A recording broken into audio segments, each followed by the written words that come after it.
على افضلهم وخاتم النبيين محمد الامين وعلى آله وصحبه اجمعين اما بعد فاعوذ بالله من الشيطان الرجيم بسم الله الرحمن الرحيم الف لام میم ذلك الكتاب لا ريب فيه هدى للمتقين الف لام میم ذلك الكتاب لا ريب فيه هدى للمتقين الذين يؤمنون بالغيب ويقيمون الصلاة ومما رزقناهم ينفقون والذين يؤمنون بما أنزل إليك وما أنزل من قبلك وبالآخرة هم يوقنون اولئک علی ھدی من ربہم واولئک ھم المفلحون صدق اللہ العظیم۔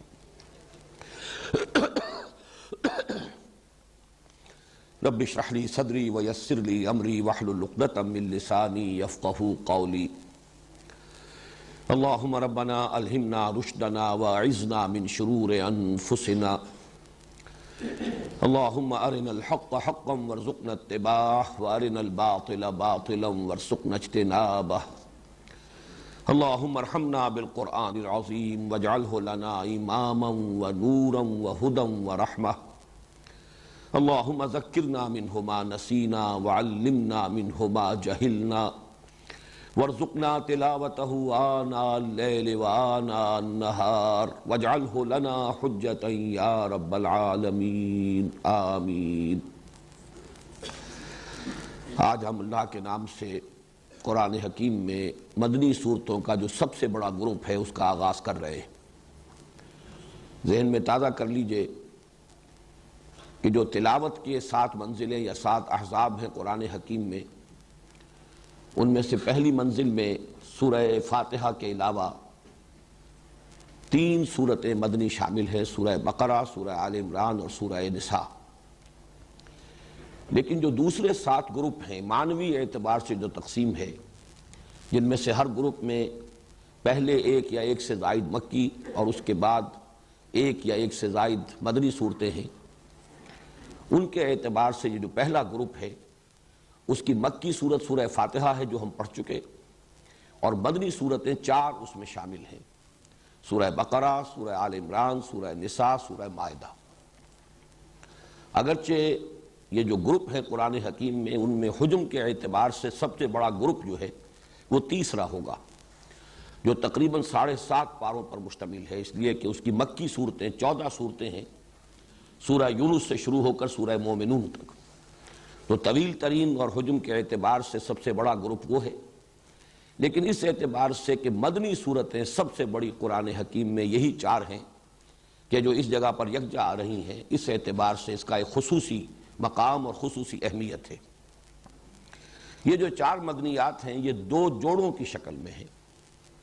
سورہ بقرہ، سورہ آل عمران ایک جوڑا ہے، سورہ نساء، سورہ مائدہ دوسرا جوڑا ہے۔ اس وقت صرف سرسری طور پر یہ بات نوٹ کر لیجئے، 2 علیحدہ علیحدہ جوڑوں کے لیے سب سے اہم علامت کیا ہے؟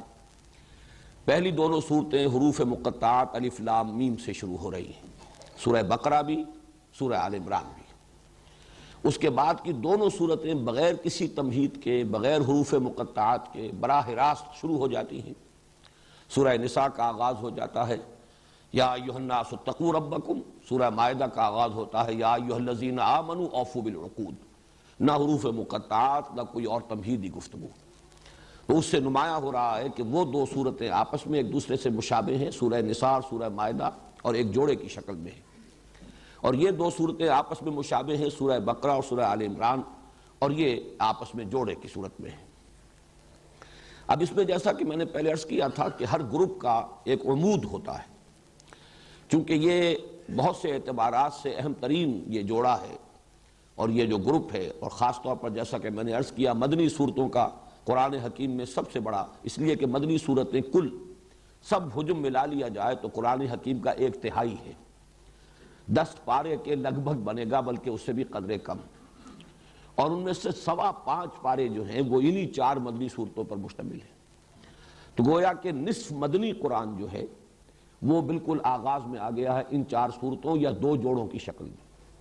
ان کا عمود کیا ہے؟ ان کا عمود بھی یوں کہا جا سکتا ہے کہ دوہرا ہے۔ 2 مرکزی مضامین ہیں، اگرچہ وہ باہم مربوط ہے، وہ میں بعد میں عرض کروں گا، لیکن عمود کی تعبیر کے لیے یہ ذہن میں رکھیے کہ اس کے 2 عمود ہیں۔ نمبر 1 شریعت اسلامی، شریعت محمدی صلی اللہ علیہ وسلم، جس کا نقطہ آغاز ہے سورہ بقرہ۔ تمام جو احکام شریعت ہیں ان کی ابتدائی جو صورتیں ہیں، اس لیے کہ یہ آپ کے علم میں ہے کہ شریعت کا جو نزول ہوا ہے تدریجاً ہوا ہے، آخری احکام فوری طور پر ابتدا ہی میں نازل نہیں ہو گئے۔ اولاً تو یہ کہ مکی دور میں بہت کم احکام آئے۔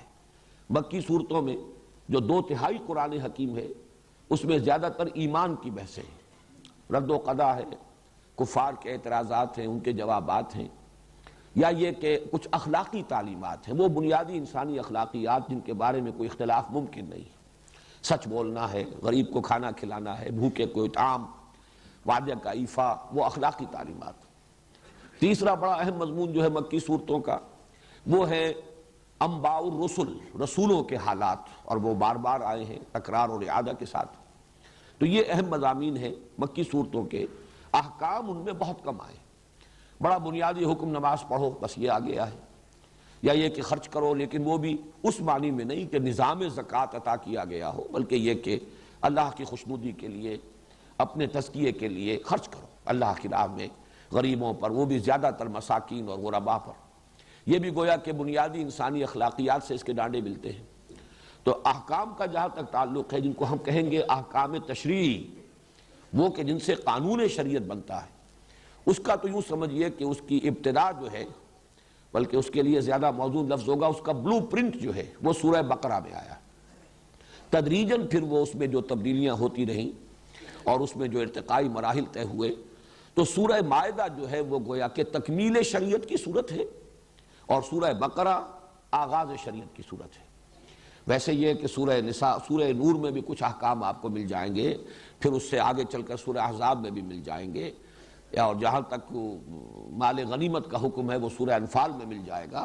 کچھ متفرق احکام تو آپ کو دوسری جگہوں پر بھی مل جائیں گے، لیکن یہ کہ بحیثیت مجموعی یہ کہا جا سکتا ہے کہ یہ گروپ شریعت کا گروپ ہے، جس میں کہ آغاز شریعت یا بلو پرنٹ شریعت محمدی کا صلی اللہ علیہ وسلم وہ سورہ بقرہ میں، اور اس کی تکمیلی صورت سورہ مائدہ کا زمانہ نزول ہے تقریباً سن 7 ہجری۔ سن 7 ہجری تک پہنچتے پہنچتے یہ تمام احکام شریعت جو ہیں اپنی تکمیلی صورت کو پہنچ گئے۔ اس اعتبار سے اس گروپ کا جو یہ عمود کا جزو اول جو میں نے شمار کیا ہے، اس کو کہا جا سکتا ہے کہ اس کا براہ راست تعلق ہے اہدنا الصراط المستقیم۔ سورہ بقرہ چونکہ اس گروپ کی، سورہ فاتحہ اس گروپ کی مکی صورت ہے، اور اس میں ہمیں یہ دعا تلقین کی گئی، یا وہ صریح الفطرت اور سلیم العقل انسانوں کی جو ایک ضرورت ہے جس کی تعبیر کی گئی ہے اس دعا کی صورت میں، جس پر کہ سورہ فاتحہ ختم ہوتی ہے، اہدنا الصراط المستقیم، ہمیں رہنمائی عطا فرما، ہمیں ہدایت بخش سیدھے راستے کی۔ وہ سیدھا راستہ کون سا ہے؟ وہ شریعت کا راستہ ہے۔ شرع کے معنی بھی در حقیقت شارع کہتے ہیں راستے کو، طریق کہتے ہیں راستے کو، صراط کہتے ہیں راستے کو۔ تو اہدنا الصراط المستقیم وہ شریعت جو ہے وہ گویا کہ اس گروپ کے اندر اس دعا کا جواب ہے کہ جو ان 4 صورتوں کے اندر سورہ بقرہ سے لے کر سورہ مائدہ تک اللہ تعالیٰ کی طرف سے عطا ہو گیا۔ اس گروپ کا جو عمود ہے، عمود کا دوسرا حصہ وہ ہے اتمام حجت اہل کتاب پر۔ اہل کتاب میں ظاہر بات ہے کہ 2 گروپ تھے اس وقت کے جو براہ راست مخاطب تھے قرآن کے، یہود اور نصارہ۔ تو سورہ بقرہ میں زیادہ تر گفتگو ہوئی ہے یہود سے، سورہ آل عمران میں زیادہ تر گفتگو ہوئی ہے نصارہ سے، سورہ نساء اور مائدہ میں دونوں سے ہوئی ہے، ملی جلی بات ہے۔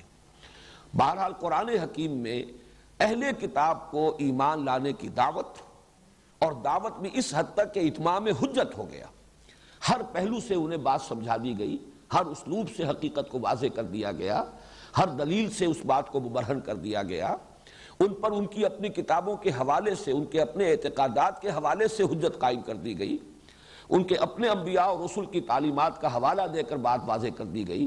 گویا کہ ہر اعتبار سے جسے کہا جائے گا قطع عذر کہ اب ان کے پاس کوئی عذر، کوئی بہانہ نہیں رہا کہ وہ محمد الرسول اللہ صلی اللہ علیہ وسلم پر ایمان لانے میں کوئی عذر رکھتے ہوں یا کوئی بہانہ ان کے پاس موجود ہو جو کسی درجے میں ویلڈ ہو۔ اسی کو اتمام حجت کہتے ہیں، حجت قائم کر دینا۔ اس کے بعد کوئی ہٹ دھرمی کے ساتھ اڑا رہے تو اڑا رہے، لیکن یہ کہ اس کے پاس کوئی معقول سبب اور کوئی معقول عذر موجود نہ رہے۔ تو یہ گویا کہ اس گروپ کا اور ان کا تعلق ہوا گویا کہ سورہ فاتحہ ہی میں۔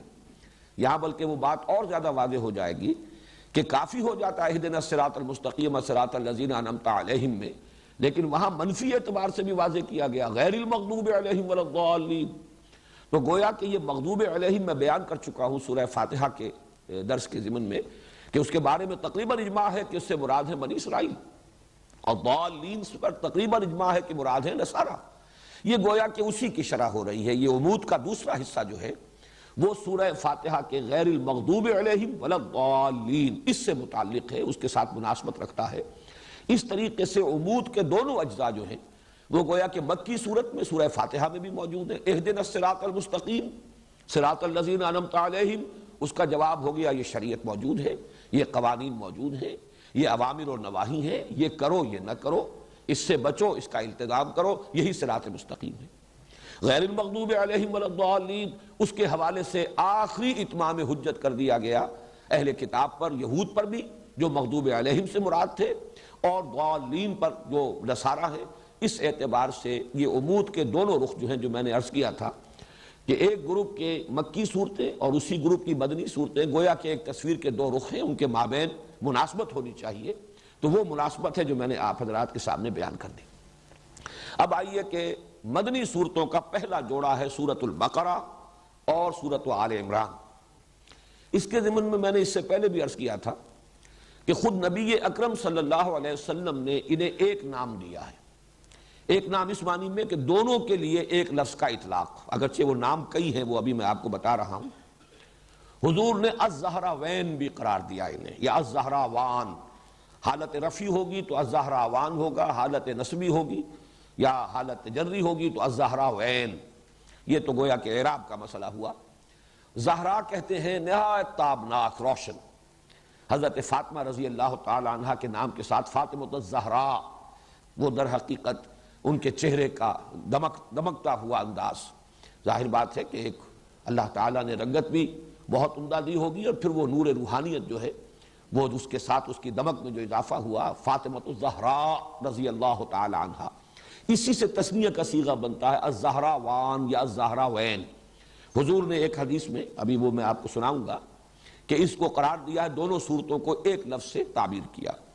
اسی طرح الغمامتان، الغیایتان، الذلتان، الخرقان، الفرقان، یہ میں نے 6 آپ کو الفاظ بتائے ہیں کہ جو احادیث میں وارد ہوئے ہیں، کہ جن میں نبی اکرم صلی اللہ علیہ وسلم نے ان صورتوں کی مجموعی فضیلت بیان کی ہے، اور ان دونوں کو بریکٹ کیا ہے، گروپ کیا ہے ایک لفظ کے اندر۔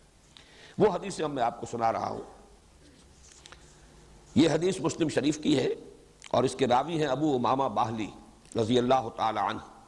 قال، انہوں نے فرمایا، سمعت رسول اللہ صلی اللہ علیہ وسلم یقول، کہ میں نے خود سنا اللہ کے رسول صلی اللہ علیہ وسلم کو یہ فرماتے ہوئے، اقرأوا القرآن، لوگوں قرآن پڑھا کرو، فإنہ یأتی یوم القیامت شفیعا لأصحابہ، اس لیے کہ یہ قرآن قیامت کے دن سفارشی بن کر آئے گا اپنے لوگوں کے لیے، یعنی ان لوگوں کے لیے جنہیں قرآن سے محبت رہی زندگی میں، جو قرآن کو پڑھتے رہے، قرات کرتے رہے، اس سے دلچسپی رکھتے رہے، اس کا مطالعہ کرتے رہے، اس پر غور و فکر کرتے رہے۔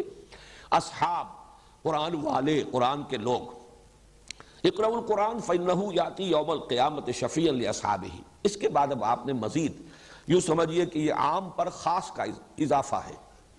اقرأوا الزہراوین، خاص طور پر 2 نہایت تابناک اور روشن صورتوں کی قرات کیا کرو، پڑھا کرو 2 نہایت تابناک اور روشن صورتوں کو، البقرہ و آل عمران۔ وہ زہراوین کو کیا ہے؟ البقرہ اور آل عمران۔ یہاں گویا کہ معین کر دیا حضور صلی اللہ علیہ وسلم نے ان دونوں صورتوں کے لیے ایک عنوان، نہایت تابناک صورتیں۔ فإنہما تأتیان یوم القیامت، اس لیے کہ یہ دونوں صورتیں قیامت کے روز ظاہر ہوں گی، آئیں گی قیامت کے دن۔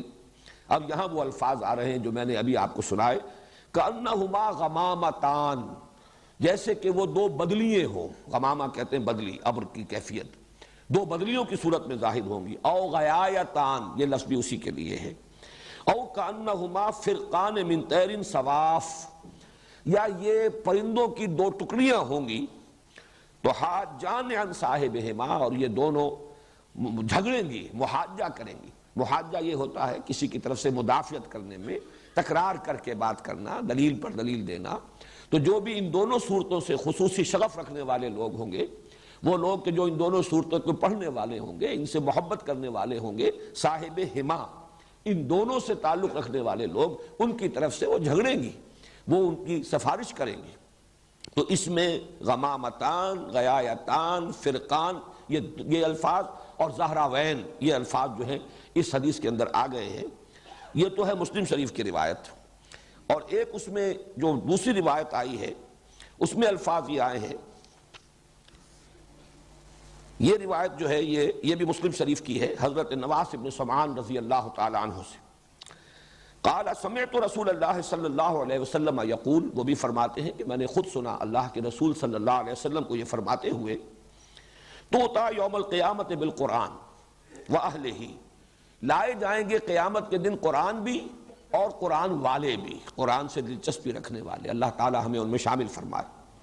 الذین کانوا یعملون بہ فی الدنیا، یعنی وہ لوگ جو اس پر عمل کرتے تھے دنیا میں، یعنی صاحب قرآن صرف پڑھنے کے معنی میں نہیں، صرف محبت کے معنی میں نہیں، الذین یعملون بہ فی الدنیا، دنیا میں جو اس پر عمل کرتے تھے قرآن پر، ان کو لایا جائے گا۔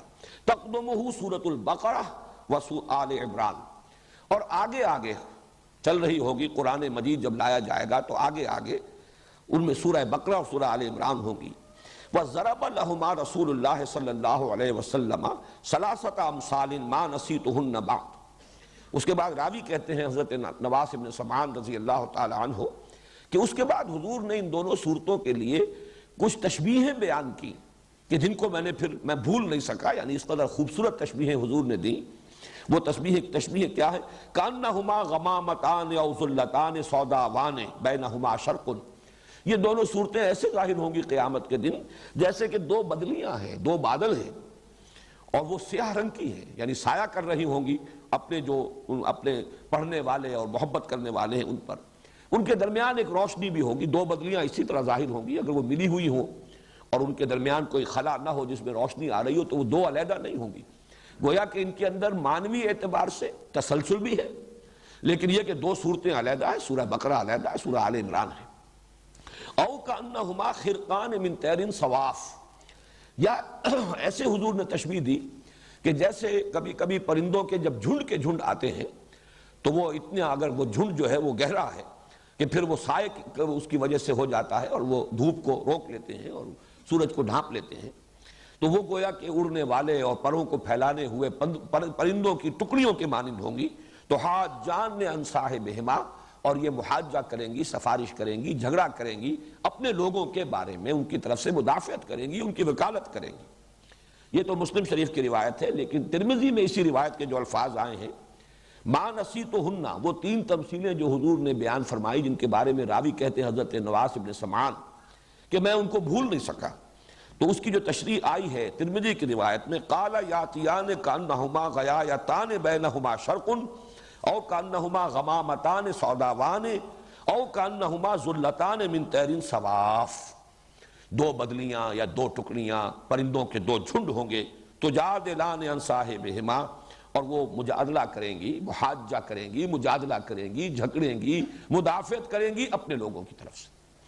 تو ان دو روایات، بلکہ میں نے تین روایات آپ کو سنائی ہیں، اس لیے کہ ایک روایت تو حضرت ابو امامہ باہلی سے ہے، دوسری روایت جو ہے وہ مسلم شریف میں بھی ہے، اگرچہ راوی ایک ہی ہے حضرت نواس بن سمعان، لیکن مسلم شریف میں اس کے الفاظ قدر مختلف ہیں اور ترمذی میں جو الفاظ آئے ہیں ان میں تھوڑا سا فرق ہے۔ ان سے ان دونوں صورتوں کی فضیلت بھی ظاہر ہوئی، اور نمبر دو یہ کہ ان کا جوڑا ہونا ثابت ہو گیا، اس لیے کہ ان دونوں کو بریکٹ کیا ہے حضور صلی اللہ علیہ وسلم نے ایک نام سے، جیسے میں نے اس سے پہلے کئی مرتبہ عرض کیا ہے کہ آخری دو صورتیں ان کے لیے تو ایک نام ایسا ہے کہ جو ہر شخص جانتا ہے، سورۃ الفلق اور سورۃ الناس معوذتین، معوذتین یہ تو ایک نام جو ہے ہر شخص جانتا ہے، دو صورتیں ہیں لیکن دونوں کا مضمون ایک ہے، اس لیے انہیں معوذتین کہا جاتا ہے۔ لیکن اس کے بارے میں یہ لفظ جو ہے زیادہ عام نہیں ہے، حالانکہ حضور صلی اللہ علیہ وسلم نے کس اہتمام کے ساتھ ان دونوں صورتوں کو بھی اسی طریقے سے ایک جوڑا قرار دیا ہے۔ اب جو اس کے وجوہ ہیں اور جو مظہر ہیں جوڑے ہونے کے، نسبت زوجیت کے، اب ان پر ہم نگاہ ڈال لیں۔ میں نے کئی مرتبہ عرض کیا ہے کہ یہ جو زوجیت ہے یا جوڑے ہونے کی نسبت ہے قرآن حکیم کی صورتوں میں، اس کے دو پہلو ہوں گے۔ بعض اعتبارات سے مشابہت بہت نمایاں ہوگی، اور بعض اعتبارات سے ایک ریسیپروکل نسبت ہوگی، عکسی نسبت ہوگی، یا ہم یوں کہہ سکتے ہیں کہ تکمیلی نسبت ہوگی، کہ دونوں چیزیں مل کر ایک مضمون کو مکمل کر رہی ہوں، یا ایک مضمون کا ایک رخ ادھر آ گیا ہو اور ایک رخ اسی کا دوسری صورت میں آ گیا ہو۔ تو زوجین میں یہ دونوں چیزیں لازم ہیں۔ یہ جیسے کہ ہم جانتے ہیں حیوانات کے اندر ایک نوع جو ہے اس کی جو دو جنسیں ہوں گی وہ ایک دوسرے سے بہت مشابہ ہوں گی۔ شیر اور شیرنی، ظاہر بات ہے کہ وہ ان کا اپنی ایک مشابہت ہے، 99% تو ان کے مشابہت کی شکل نظر آئے گی، بیل اور گائے۔ لیکن یہ کہ آپ کو معلوم ہے کہ بعض اعتبارات سے ان کا جسمانی نظام ایسا بنایا گیا ہے کہ وہ ایک مقصد کی تکمیل کرتے ہیں۔ فرق ہے لیکن وہ فرق ایسا نہیں ہے کہ جس کے مابین کوئی وحدت مقصد موجود نہ ہو، مقصد ایک ہے۔ اسی طریقے سے صورتوں میں جب آپ نسبت زوجیت کو تلاش کریں تو دو پہلو دیکھنے ہوں گے کہ ایک تو مشابہت کے پہلو کون سے، وہ نمایاں ہونے چاہیے، پھر کن اعتبارات سے یہ کمپلیمنٹری ہیں، کن اعتبارات سے یہ مل کر کسی مضمون کی تکمیل کرتی ہیں، وہ کون سے پہلو ہیں کہ جن میں سے کوئی ایک رخ جو ہے وہ ایک صورت میں آ گیا ہو اور دوسرا رخ دوسری صورت میں آ گیا ہو۔ ظاہر بات ہے یہ چیزیں تو تفصیل سے آئیں گی، ورنہ تو یہ خود بڑا لمبا موضوع اس وقت ہو جائے گا۔ تفصیل سے یہ چیزیں آئیں گی بعد میں جب کہ ہم ان صورتوں کا مطالعہ کریں گے۔ اس وقت یہ کہ تین چار چیزیں نوٹ کر لیجئے دونوں اعتبارات سے۔ جہاں تک مشابہت ہے، ایک بات تو بہت نمایاں جو میں پہلے عرض کر چکا کہ سورہ بقرہ بھی شروع ہو رہی ہے الف لام میم حروف مقطعات سے، اور سورہ آل عمران بھی شروع ہو رہی ہے الف لام میم حروف مقطعات سے۔ اس کے بعد آپ کو 20ویں پارے میں جا کر، 19ویں اور 20ویں پارے میں جا کر جو ہے یہ صورتیں چار ملیں گی۔ وہ چاروں مکی صورتیں ہیں جن کا آغاز ہوتا ہے الف لام میم سے۔ سورہ عنکبوت ہے، پھر سورہ روم ہے، سورہ لقمان ہے، سورہ سجدہ ہے، وہ چار صورتیں۔ ورنہ یہ کہ یہ شروع میں دو صورتیں ہیں اور یہ دونوں مدنی صورتیں ہیں، وہ چاروں صورتیں وہ مکی صورتیں ہیں۔ مدنی صورتوں میں یہ دو صورتیں ہیں کہ جو حروف مقطعات سے شروع ہوئی الف لام میم سے۔ دوسری مشابہت یہ کہ ان دونوں کے آغاز میں قرآن حکیم کی عظمت کی طرف خصوصی اشارہ ہے۔ آپ دیکھ رہے ہیں الف لام میم ذالک الکتاب لا ریب فیہ ھدی للمتقین، فوراً الف لام حروف مقطعات کے بعد، الف لام میم کے بعد قرآن مجید کی عظمت اور اس کے ہدایت ہونے کی طرف اشارہ۔ بالکل یہی انداز، بلکہ اس سے بھی زیادہ شاندار اور پرجلال انداز میں یہی مضمون آ رہا ہے سورہ آل عمران میں، الف لام میم، اور اس کے بعد جو ہے نزل علیک الکتاب بالحق مصدقا لما بین یدیہ وانزل التوراۃ والانجیل من قبل ھدی للناس وانزل الفرقان۔ اتاری اللہ نے اے نبی اے محمد صلی اللہ علیہ وسلم آپ پر یہ کتاب حق کے ساتھ جو تصدیق کرتے ہوئے آئی ہے اس کی کہ جو اس کے سامنے موجود ہے، اور اسی نے اتاری تھی تورات اور انجیل اس سے قبل لوگوں کے لیے ہدایت نامہ بنا کر، اور اس نے ہی اتارا ہے الفرقان۔ تو یہ بھی مشابہت کا ایک پہلو ہے۔ تیسرا بہت نمایاں پہلو مشابہت کا جو ہے وہ اختتام پر آتا ہے۔ سورہ بقرہ کی، اور یہ بھی چیزیں وہ ہیں کہ جو عام طور پر میں سمجھتا ہوں، توقع رکھتا ہوں کہ اکثر حضرات کے سامنے ہوں گی، صرف اس وقت اشارہ کر دینا کافی ہے۔ سورہ بقرہ کے اختتام پر بھی ایک دعا آئی ہے نہایت عظیم، ربنا لا تؤاخذنا ان نسینا او اخطانا ربنا ولا تحمل علینا اصرا کما حملتہ علی الذین من قبلنا ربنا ولا تحملنا ما لا طاقۃ لنا به واعف عنا واغفر لنا وارحمنا۔ اب یہ نہایت عظیم دعا ہے۔ اسی طریقے سے تھوڑا سا فرق ہے، 4 آیتیں پہلے، 5 آیتیں پہلے سورہ آل عمران کے اختتام پر 5 آیتیں قبل اگر دیکھیں گے تو ایک عظیم دعا ہے جو کئی آیات پر مشتمل ہے۔ ربنا ما خلقت هذا باطلا سبحانك فقنا عذاب النار ربنا انك من تدخل النار فقد اخزيته وما للظالمين من انصار ربنا اننا سمعنا مناديا ينادي للايمان ان امنوا بربكم فآمنا ربنا فاغفر لنا ذنوبنا وكفر عنا سيئاتنا وتوفنا مع الابرار ربنا وآتنا ما وعدتنا على رسلك ولا تخزنا يوم القيامة انك لا تخلف الميعاد۔ دونوں آیتیں ویسے اگر آپ دیکھیں گے تو حجم کے اعتبار سے یہ دونوں دعائیں تقریباً برابر ہیں، اگرچہ یہ کہ سورہ بقرہ کی وہ ایک ہی آیت ہے اور یہاں متعدد آیات ہیں، لیکن حجم کے اعتبار سے زیادہ فرق نہیں ہے۔ نہایت جامع، نہایت عظیم یہ آیات یہ ہیں، دعائیں ہیں کہ جن پر سورہ بقرہ بھی ختم ہو رہی ہے، سورہ آل عمران ختم ہو رہی ہے۔ تو مشابہت کے پہلو سے میں سمجھتا ہوں کہ صرف ان تین چیزوں کو سامنے رکھیے۔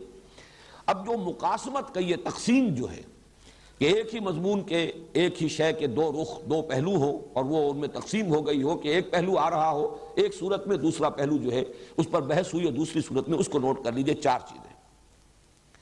سب سے نمایاں بات تو یہ جو میں پہلے عرض کر چکا ہوں کہ سورہ بقرہ میں نہایت مفصل گفتگو ہوئی ہے، دعوت بھی دی گئی، اتمام حجت بھی کیا گیا، اور جس کو کہتے ہیں کہ قرارداد جرم بھی ان پر، فرد قرارداد جرم وہ بھی عائد کر دی گئی، فرد جرم وہ ہے یہود، بنی اسرائیل، یہود سے خطاب کر یا بنی اسرائیل اذکروا نعمتی التي انعمت علیکم۔ لیکن سورہ آل عمران میں یہی معاملہ نصارہ کے ساتھ ہے۔ ان کی سب سے بڑی گمراہی تثلیث کا عقیدہ، الوہیت مسیح علیہ السلام کا عقیدہ، تو اس میں آپ دیکھیں گے کہ بڑی تفصیل کے ساتھ اس عقیدے کی نفی کی گئی ہے۔ تو یہ گویا کہ اب یہ دونوں مل کر ایک مضمون کی تکمیل کر رہے ہیں، دعوت اور اتمام حجت یہود پر سورہ بقرہ میں اور نصارہ پر سورہ آل عمران میں۔ اسی طریقے سے انفاق مال یا جہاد بالمال، اس پر جامع ترین مقام، نہایت مفصل مقام، نہایت تاکیدی حکم یہ سورہ بقرہ میں ہے۔ اور قتال، جہاد بالنفس، جانیں ہتھیلی پر لے کر میدان میں آ جانا، یہ ہے کہ جس کا بڑی زیادہ شرح و بسط کے ساتھ یہ مضمون آیا ہے یہ سورہ آل عمران میں۔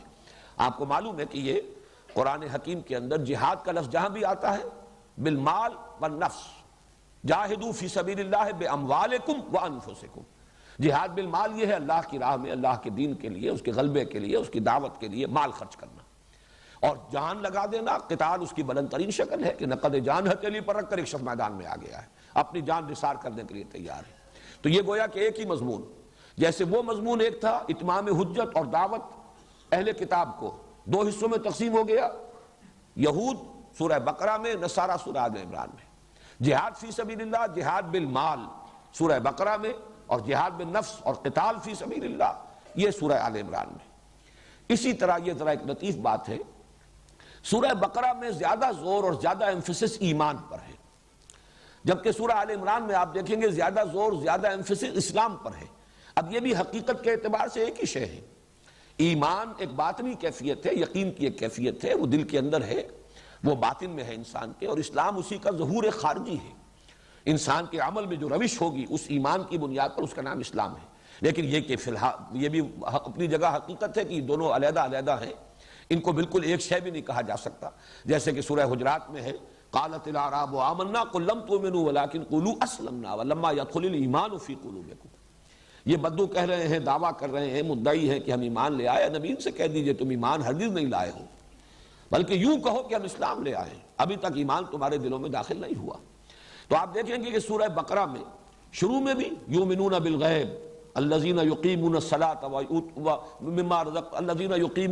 ومما رزقناہم ينفقون والذین یؤمنون بما انزل الیک وما انزل من قبلک وبالآخرۃ ہم یوقنون۔ پھر 21ویں رکوع میں جا کر بالکل وسط میں پھر لیس البر ان تولوا وجوہکم قبل المشرق والمغرب ولکن البر من آمن باللہ والیوم الآخر والملائکۃ والکتاب والنبیین۔ پھر آخر میں آمن الرسول بما انزل الیہ من ربہ والمؤمنون کل آمن باللہ وملائکتہ وکتبہ ورسلہ۔ اب یہ آپ اندازہ دیکھیے کہ ابتدا، انتہا اور درمیان میں یہ تینوں جگہ پر ایمان کے بارے میں اہمیت کے ساتھ گفتگو ہو رہی ہے۔ اسلام کے بارے میں آپ کو یہی انداز نظر آئے گا سورہ آل عمران میں، ان الدین عند اللہ الاسلام، اور آگے چل کر ومن یبتغ غیر الاسلام دینا فلن یقبل منہ۔ وہاں اسلام پر زیادہ ایمفسس ہے، یہاں ایمان پر زیادہ ہے۔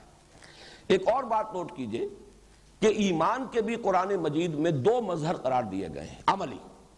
ایمان اگر اندر ہے تو اس کا ظہور جب انسان کے عمل میں ہوگا، اس کے دو اہم مظاہر ہیں علیحدہ علیحدہ۔ ایک مظہر ہے نماز، روزہ، تقوی، خشوع، خضوع، ذکر کے اندر لذت کا آنا۔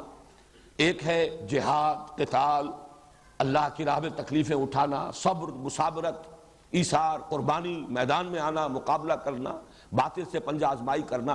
یہ دو ہیں رخ عمل کے، ایمان کے نتیجے میں یہ دو مظاہر ہیں۔ اب آپ دیکھیے کہ اس میں بھی تقسیم ہے. سورہ بقرہ کے آغاز میں یہ آیا ھدی للمتقین الذین یؤمنون بالغیب ویقیمون الصلاۃ ومما رزقناہم ينفقون والذین یؤمنون بما انزل الیک وما انزل من قبلک وبالآخرۃ هم یوقنون اولئک علی ھدی من ربہم واولئک هم المفلحون. ایک رخ یہاں بیان کر دیا گیا. سورہ آل عمران میں دوسرا رخ آ رہا ہے. چنانچہ آخری رکوع کی جو ابھی میں نے آپ جس کی طرف میں اشارہ کر رہا تھا وہ عظیم دعا کے بعد فاستجاب لهم ربهم انی لا اضیع عمل عامل منکم من ذکر او انثی فالذین هاجروا واخرجوا من دیارهم واوذوا فی سبیلی وقاتلوا وقتلوا لأکفرن عنهم سیئاتهم ولأدخلنهم جنات تجری من تحتها الانہار. اور پھر آخری آیت جو ہے وہ بھی اسی مضمون کو نمایاں کر رہی ہے. یا ایھا الذین آمنوا اصبروا وصابروا ورابطوا واتقوا اللہ لعلکم تفلحون. صبر، مصابرت، یہ ہے اصل میں وہ چیزیں کہ جن کو نمایاں کیا گیا ہے. اللہ کی راہ میں جنگ، تکلیفوں کا جھیلنا، گھر بار چھوڑ دینا، مصائب کو برداشت کرنا، قتال کرنا، قتل کرنا بھی، قتل ہونا بھی، یہ ہے ایمان کا دوسرا مظہر. سورہ آل عمران کے اختتام پر یہ دوسرا پہلو، سورہ بقرہ کے آغاز میں پہلا پہلو.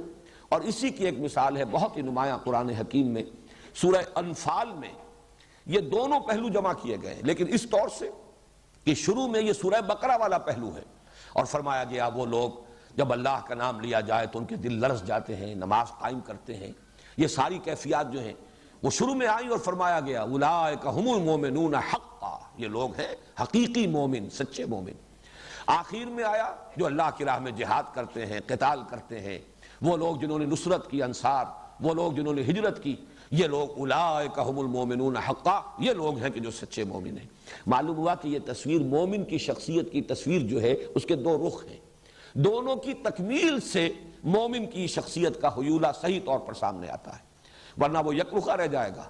ایک رخ وہ ہے جو خانقاہوں میں نظر آتا ہے، وہاں وہ جہاد اور قتال نہیں، اللہ کی راہ میں باطل سے پنجہ آزمائی نہیں ہے، لیکن مراقبے ہیں. اور وہاں بھی ظاہر بات ہے کہ بہت مجاہدے تو ہوتے ہیں، نفس کشی ہوتی ہے اور وہ مخالفت نفس کے اندر مبالغے بھی ہوتے ہیں، لیکن دوسرا رخ نہیں ہے.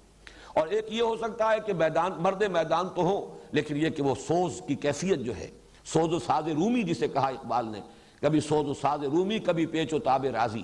اگر وہ باطنی سوز نہیں ہے، وہ حب نہیں ہے، محبت نہیں ہے اللہ کی اور اس کے رسول کی، تو معلوم ہوگا کہ کھوکھلی سی ایک چیز ہے.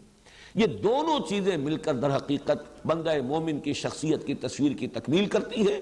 اور یہاں جیسا کہ میں نے عرض کیا سورہ بقرہ کے آغاز میں ایک رخ نماز، زکوٰۃ، ایمان، یقین، خشیت، تقوی، آخرت کا یقین، اور دوسرا رخ جہاد، قتال، ہجرت، مصابرت، صبر.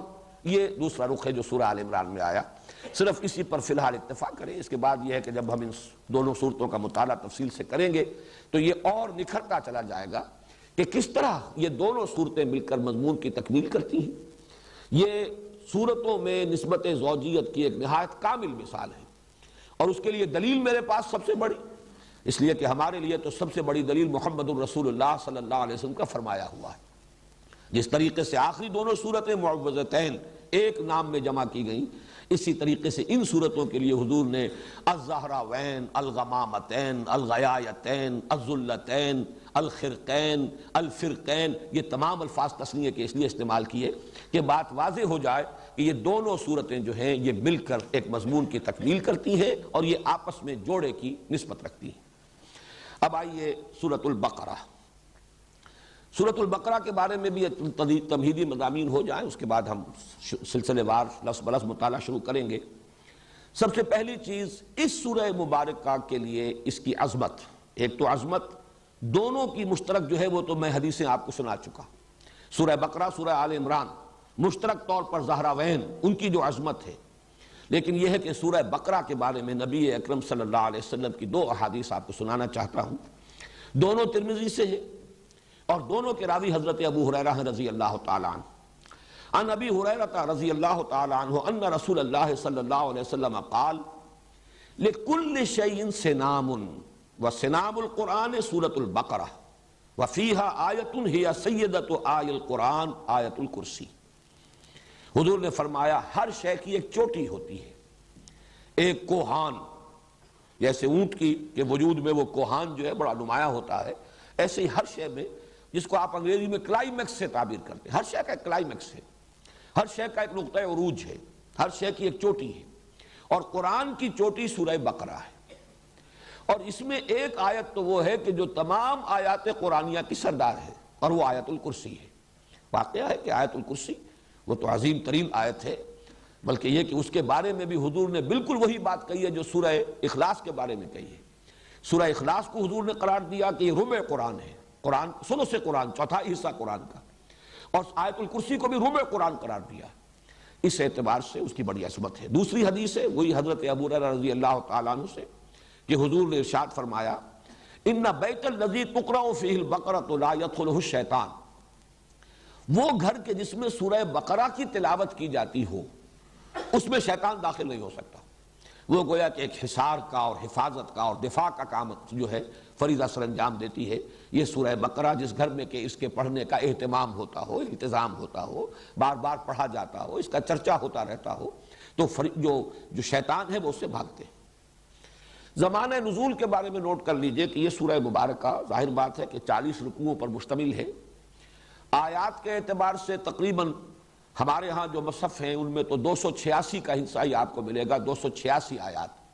البتہ مختلف قرأتوں کے اعتبار سے ایک ایک کا فرق ہے. بعض حضرات کے نزدیک 285 آیات بھی شمار میں آتی ہیں اس کی، اور بعض کے نزدیک جو ہے 287 بھی ہیں، لیکن یہ کہ تقریباً اجماع جو ہے وہ 286 کی عدد پر ہے. لیکن وہ صرف گنتی کا فرق ہے، یہ نہیں ہے کہ کسی آیت کے بارے میں اختلاف ہو کہ وہ قرآن کا حصہ ہے یا نہیں. کہیں کسی جگہ پر ایک گنتی ہو جاتی ہے آیت کی اور کسی جگہ پر نہیں ہوتی. یہ سورہ فاتحہ میں بھی میں بیان کر چکا ہوں. بعض حضرات کے نزدیک یہ صراط الذین انعمت علیہم غیر المغضوب علیہم ولا الضالین یہ ایک ہی آیت ہے، لیکن یہ کہ اکثر حضرات کے نزدیک، اور چونکہ میں نے اس کو وہ جو حضور صلی اللہ علیہ وسلم نے حدیث قدسی ہمیں سنائی ہے کہ اللہ فرماتے ہیں کہ میں نے صلاۃ کو اپنے مابین 2 حصوں میں تقسیم کر لیا، اس کے حوالے سے میرے نزدیک تو گویا کہ یہ بات بالکل ثابت ہے کہ یہ دونوں آیات علیحدہ ہیں.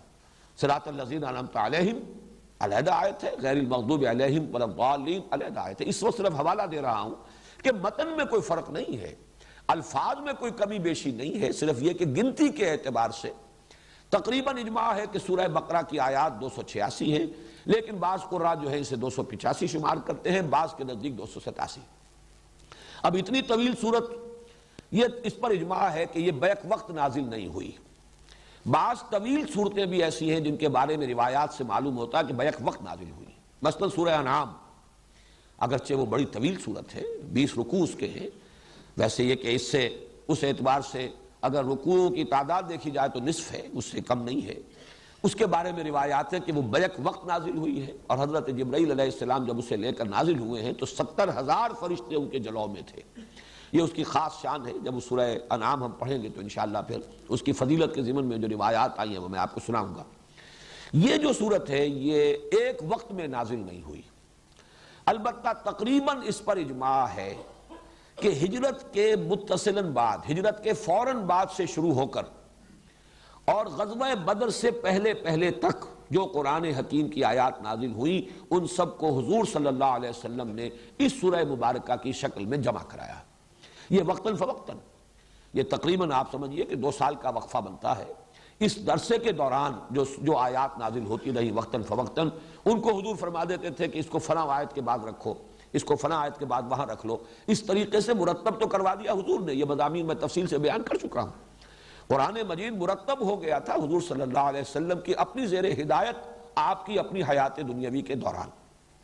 البتہ یہ کہ نازل تو ہوا ہے مختلف ترتیب سے، ترتیب نزولی اور ہے اور ترتیب مصحف اور ہے، اس میں کوئی شک نہیں. تو یہ تقریباً یوں سمجھئے کہ پورا یہ جو عرصہ ہے 2 سال سے کچھ کم کی مدت ہے، ہجرت کے بعد سے لے کر اور اولہ آخرہ. تو میں یہ عرض کر رہا تھا کہ زمانہ نزول جو ہے سورہ بقرہ کا ہجرت کے فوراً بعد سے لے کر غزوہ بدر سے متصلاً قبل تک یہ زمانہ نزول کا ہے. البتہ جیسا کہ آگے چل کر میں واضح کروں گا، ایک سورہ مبارکہ اور ہے قرآن حکیم کی، سورہ محمد صلی اللہ علیہ وسلم. اندازہ یہ ہوتا ہے کہ غزوہ بدر سے قبل وہ صورت بھی نازل ہوئی ہے، بلکہ اس کا نام سورۃ القتال بھی ہے، گویا کہ اسی میں قتال کی فرضیت جو ہے وہ آئی ہے. اس اعتبار سے سورہ بقرہ اور ادھر وہ سورہ محمد صلی اللہ علیہ وسلم، ان دونوں کو جمع کر لیجئے تو قرآن مجید کا یہ حصہ وہ ہے کہ جو ہجرت کے بعد سے لے کر اور غزوہ بدر سے پہلے تک نازل ہوا۔ اس میں سورہ محمد کے بارے میں صلی اللہ علیہ وسلم بعد میں بات کر لیں گے، اس وقت جو ہے اس کو نوٹ کر لیجئے کہ اس سورہ مبارکہ کا زمانہ نزول یہی ہے۔ البتہ استثناءات ہیں، ان استثناءات میں سے 2 آیتیں تو وہ ہیں کہ جو سورہ بقرہ کے آخر میں ہیں، ان کو کہا جا سکتا ہے کہ مکیات ہیں، اس پہلو سے کہ ہجرت سے پہلے حضور کو یہ عطا ہو گئی، اور ان کی خصوصی شان یہ ہے کہ بقیہ قرآن تو آسمان سے زمین پر نازل ہوا ہے، حضور صلی اللہ علیہ وسلم نے ریسیو کیا ہے اس زمین پر جب آپ تھے۔ وہ 2 آیتیں آپ کو عطا کی گئی ہیں جبکہ شب معراج میں آپ خود آسمان پر تشریف لے گئے تھے۔ یہ امت کے لیے عظیم ترین تحفہ ہے جو اللہ تعالیٰ نے شب معراج میں حضور صلی اللہ علیہ وسلم کو عطا فرمایا۔ وہ 2 آیتیں ہیں جو سورہ بقرہ کے آخر میں ہیں، انہی میں وہ دعا بھی ہے جس کا میں نے تذکرہ کیا شروع میں، نہایت عظیم دعا۔ اس کے علاوہ کچھ آیات ایسی ہیں خاص طور پر کہ جو سود کی حرمت سے متعلق ہیں، ان کے بارے میں بالاجماع یہ ہمیں معلوم ہے کہ سن 9 میں نازل ہوئی ہے۔ تو سن 9 ہجری خاصا فصل ہے، یہ سن 2 ہجری کے اندر غزوہ بدر ہو رہا ہے، تو اس اعتبار سے وہ آیات بھی بعد کی ہیں، لیکن ان کو بھی مضمون کی مناسبت سے نبی اکرم صلی اللہ علیہ وسلم نے سورہ بقرہ میں شامل کیا ہے۔ اس طرح کی استثناءات شاید کوئی اور بھی ہوں لیکن شاذ کے درجے میں ہوں گی، اور جیسا کہ آپ کو معلوم ہے کہ ایکسیپشنز پروو دی رول، تو بحیثیت مجموع یہ کہا جائے گا یہ سب سے پہلی مدنی صورت ہے، یعنی ہجرت کے بعد سے لے کر اور غزوہ بدر سے متصلاً قبل تک کا زمانہ اس کا زمانہ نزول ہے۔ اب اس سورہ مبارکہ کا جو تجزیہ ہے مضامین کا، یہ بھی اپنی جگہ پر بڑی اہمیت کا حامل ہے، اور پھر یہ کہ اگر اس کے حوالے سے اس کے مضامین کو ذہن نشین کرنے کی کوشش کی جائے تو اس میں بہت سہولت حاصل ہوتی ہے۔ اور جیسا کہ میں نے پہلے بھی عرض کیا تھا، یہ میں سمجھتا ہوں کہ اللہ تعالیٰ کا خصوصی فضل ہے کہ اس نے اس کے ضمن میں بعض ایسی تشبیہات کی طرف ذہن کو منتقل کر دیا، وہ میں آپ کے سامنے ابھی رکھوں گا، کہ اس کے حوالے سے اس مضمون کو یاد رکھنا، ذہن نشین کرنا، سمجھنا بہت آسان ہو جائے گا۔ ایک تو یہ کہ اس سورہ مبارکہ کے لیے میں نے ایک نام تجویز کیا ہے، سورۃ الامتین۔ یہ بھی تثنیہ کا صیغہ آ رہا ہے، یہ 2 امتوں کی سورت ہے، اور مجھے یہ جرأت اس وجہ سے ہوئی کہ جیسے کہ ہم وہ حدیث پڑھ چکے ہیں، قسمت الصلاۃ بینی و بین عبدی نصفین۔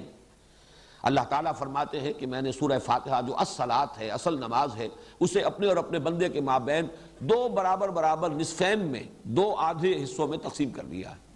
فنصفہا لی و نصفہا لعبدی ولعبدی ما سأل، اس کا آدھا حصہ میرے لیے ہے اور آدھا حصہ بندے کے لیے ہے، اور میں نے دیا بندے کو جو اس نے مجھ سے مانگا۔ اسی طرح میں عرض کر رہا ہوں کہ قسمہ اللہ نصفین، اس سورہ مبارکہ کو بھی اللہ تعالیٰ نے 2 نصفوں میں تقسیم کر دیا ہے۔ اس کے نصف اول میں تمام تر خطاب ہے سابقہ امت مسلمہ، اس لیے امتین کہہ رہا ہوں میں، 2 امتیں، یہ امتین ہیں المسلمتین، سورۃ الامتین المسلمتین، یہ 2 مسلم امتوں کی صورت ہے۔ ایک سابقہ امت مسلمہ ہے، وہ ہیں یہود۔ ان کی تو تاریخ جو ہے امت کے اعتبار سے بحیثیت امت مسلمہ شروع ہوتی ہے حضرت موسیٰ علیہ السلام سے، اور ختم ہو گئی ہے پوٹینشلی حضرت مسیح علیہ السلام پر۔ حضرت مسیح، حضرت زکریا، یہ ہم عصر ہیں تقریباً، حضرت یحییٰ علیہ السلام، ان پر گویا کہ ایک اعتبار سے اس امت کی تاریخ ختم ہو جاتی ہے۔ اگرچہ وہ امت ابھی تک ایک قوم کی حیثیت سے، ایک نسل کی حیثیت سے یہودی اب بھی ہے، اور حضور صلی اللہ علیہ وسلم کے زمانے میں بھی موجود تھے، لیکن امت کے اعتبار سے ان کا دور جو ہے وہ در حقیقت 13 قبل مسیح سے شروع ہو کر 1300 برس جو ہے حضرت مسیح سے قبل حضرت مسیح پر آ کر، جب انہوں نے حضرت مسیح کی دعوت کو ماننے سے نہ صرف انکار کیا بلکہ انہیں اپنے بس پڑتے سولی پر چڑھا دیا، اس اعتبار سے وہ اسی وقت معزول ہو چکے۔ لیکن یہ کہ ایک شے جس کا فیصلہ ہو جاتا ہے کسی موقع پر، اس کا ظہور ہوا ہے حضور صلی اللہ علیہ وسلم کی بعثت پر۔ وہ معزول کیے گئے حضور کی بعثت پر بالفعل بالقوہ معزول ہو چکے حضرت مسیح علیہ السلام ہی کی بعثت کے زمانے میں، جبکہ انہوں نے حضرت مسیح علیہ السلام سے دشمنی برتی اور انہیں اپنے حد تک سولی پر چڑھا کر دم لیا۔ دوسرا حصہ جو ہے اس سورہ مبارکہ کا وہ موجودہ امت مسلمہ۔ اب ہماری تاریخ 1400 برس کی ہو گئی ہے، اور میں نے ادھر عرض کیا ہے کہ 1300 قبل مسیح سے ان کی تاریخ شروع ہوئی تھی، اور حضور صلی اللہ علیہ وسلم کی آمد پر گویا کہ اس سورہ مبارکہ میں ان کی معزولی کا اعلان ہو رہا ہے۔ تو پہلے نصف میں سابقہ امت مسلمہ سے خطاب ہے، اکثر و بیشتر میں براہ راست خطاب ہے اور باقی حصوں میں روح سخن انہی کی طرف ہے، چاہے بظاہر خطاب ان سے نہ ہو، اور دوسرے حصے میں کل کا کل خطاب موجودہ امت مسلمہ سے ہے، امت محمد سے علی صاحب الصلاۃ والسلام۔ یہ نوٹ کر لیجئے کہ نصف اول میں آیات 152 ہیں، جبکہ نصف ثانی میں 134 ہیں، 286 آیات کی یہ تقسیم۔ البتہ یہ جو فرق نظر آ رہا ہے اس کو کمپنسیٹ کر رہا ہے فرق تعداد رکوعات کا۔ 152 آیتیں 18 رکوعوں میں ہیں، 134 آیتیں 22 رکوعوں میں ہیں، گویا کہ وہ حجم جو ہے بعد والی آیات کا حجم جو ہے وہ زیادہ تر جو ہے بڑا ہے، اس کے اعتبار سے وہ 22 رکوعوں کے اندر پھیلی ہوئی ہیں، اگرچہ تعداد کے اعتبار سے 134 ہے، کم ہے، اور جو پہلے نصف میں ہیں وہ 152 آیتیں ہیں، لیکن 18 رکوعوں کے اندر وہ سما گئی ہیں۔ اب ان میں جو مزید تقسیم ہے یہ اس وقت تھوڑا سا شاید ذہن پر زور دینے والی بات ہوگی، لیکن یہ کہ اس وقت اگر ذہن نشین کر لیں تو پھر یہ کہ ہم ایک ایک حصے سے گزرتے ہوئے اور ذہن میں اس تقسیم کو اگر مستحضر کر لیں گے تو ہماری ایک ہم آہنگی رہے گی ذہنی اس پورے سلسلہ درس کے ساتھ۔ پہلے 18 رکوع جو ہے ان میں مزید تقسیم جو ہے وہ عمودی ہے، ورٹیکل، یعنی پہلے 4 رکوع، آخری 4 رکوع، درمیان میں 10 رکوع۔ درمیان کے 10 رکوع جو ہیں ان میں تو براہ راست گفتگو ہے بنی اسرائیل سے، یا بنی اسرائیل اذکروا نعمتی التی انعمت علیکم واوفوا بعہدی اوف بعہدکم وایایا فرہبون، یہاں سے بات شروع ہوئی ہے 5ویں رکوع میں، اور پھر 15ویں رکوع کے شروع میں یا بنی اسرائیل اذکروا نعمتی التی انعمت علیکم وانی فضلتکم علی العالمین، وہاں جا کر وہ بات ختم ہوئی۔ پورے 10 رکوع مسلسل خطاب ہے بنی اسرائیل سے۔ پہلے 4 رکوع جو ہے ان کو ہم کہہ سکتے ہیں کہ وہ تمہیدی ہیں، بظاہر ابھی خطاب شروع نہیں ہوا، اور ایک اعتبار سے وہ تمہیدی یوں بھی ہے کہ پورے قرآن کے لیے گویا کہ وہ دیباچہ بن جاتے ہیں۔ پہلے 2 رکوعوں میں 3 قسم کے انسانوں کی تقسیم، ایک وہ جو اس قرآن سے فائدہ اٹھا سکتے ہیں یا جنہوں نے اس قرآن سے فائدہ اٹھایا ہے، یہ میں وضاحت کروں گا، شاید آج ہی اس کی نوبت آ جائے ورنہ کل وضاحت ہوگی سورہ بقرہ کا جب ہم لفظ برس مطالعہ شروع کریں گے۔ ایک وہ ہے کہ جن کے اوپر دروازہ بند ہو چکا ہدایت کا، لاکھ سمجھا لیا جائے وہ اب ماننے والے نہیں۔ تیسرے وہ ہیں کہ جو بین بین ہیں، کہتے ہیں کہ ہم مانتے ہیں، حقیقتاً نہیں مانتے۔ یہ 3 قسم کے افراد اس وقت بالفعل موجود تھے۔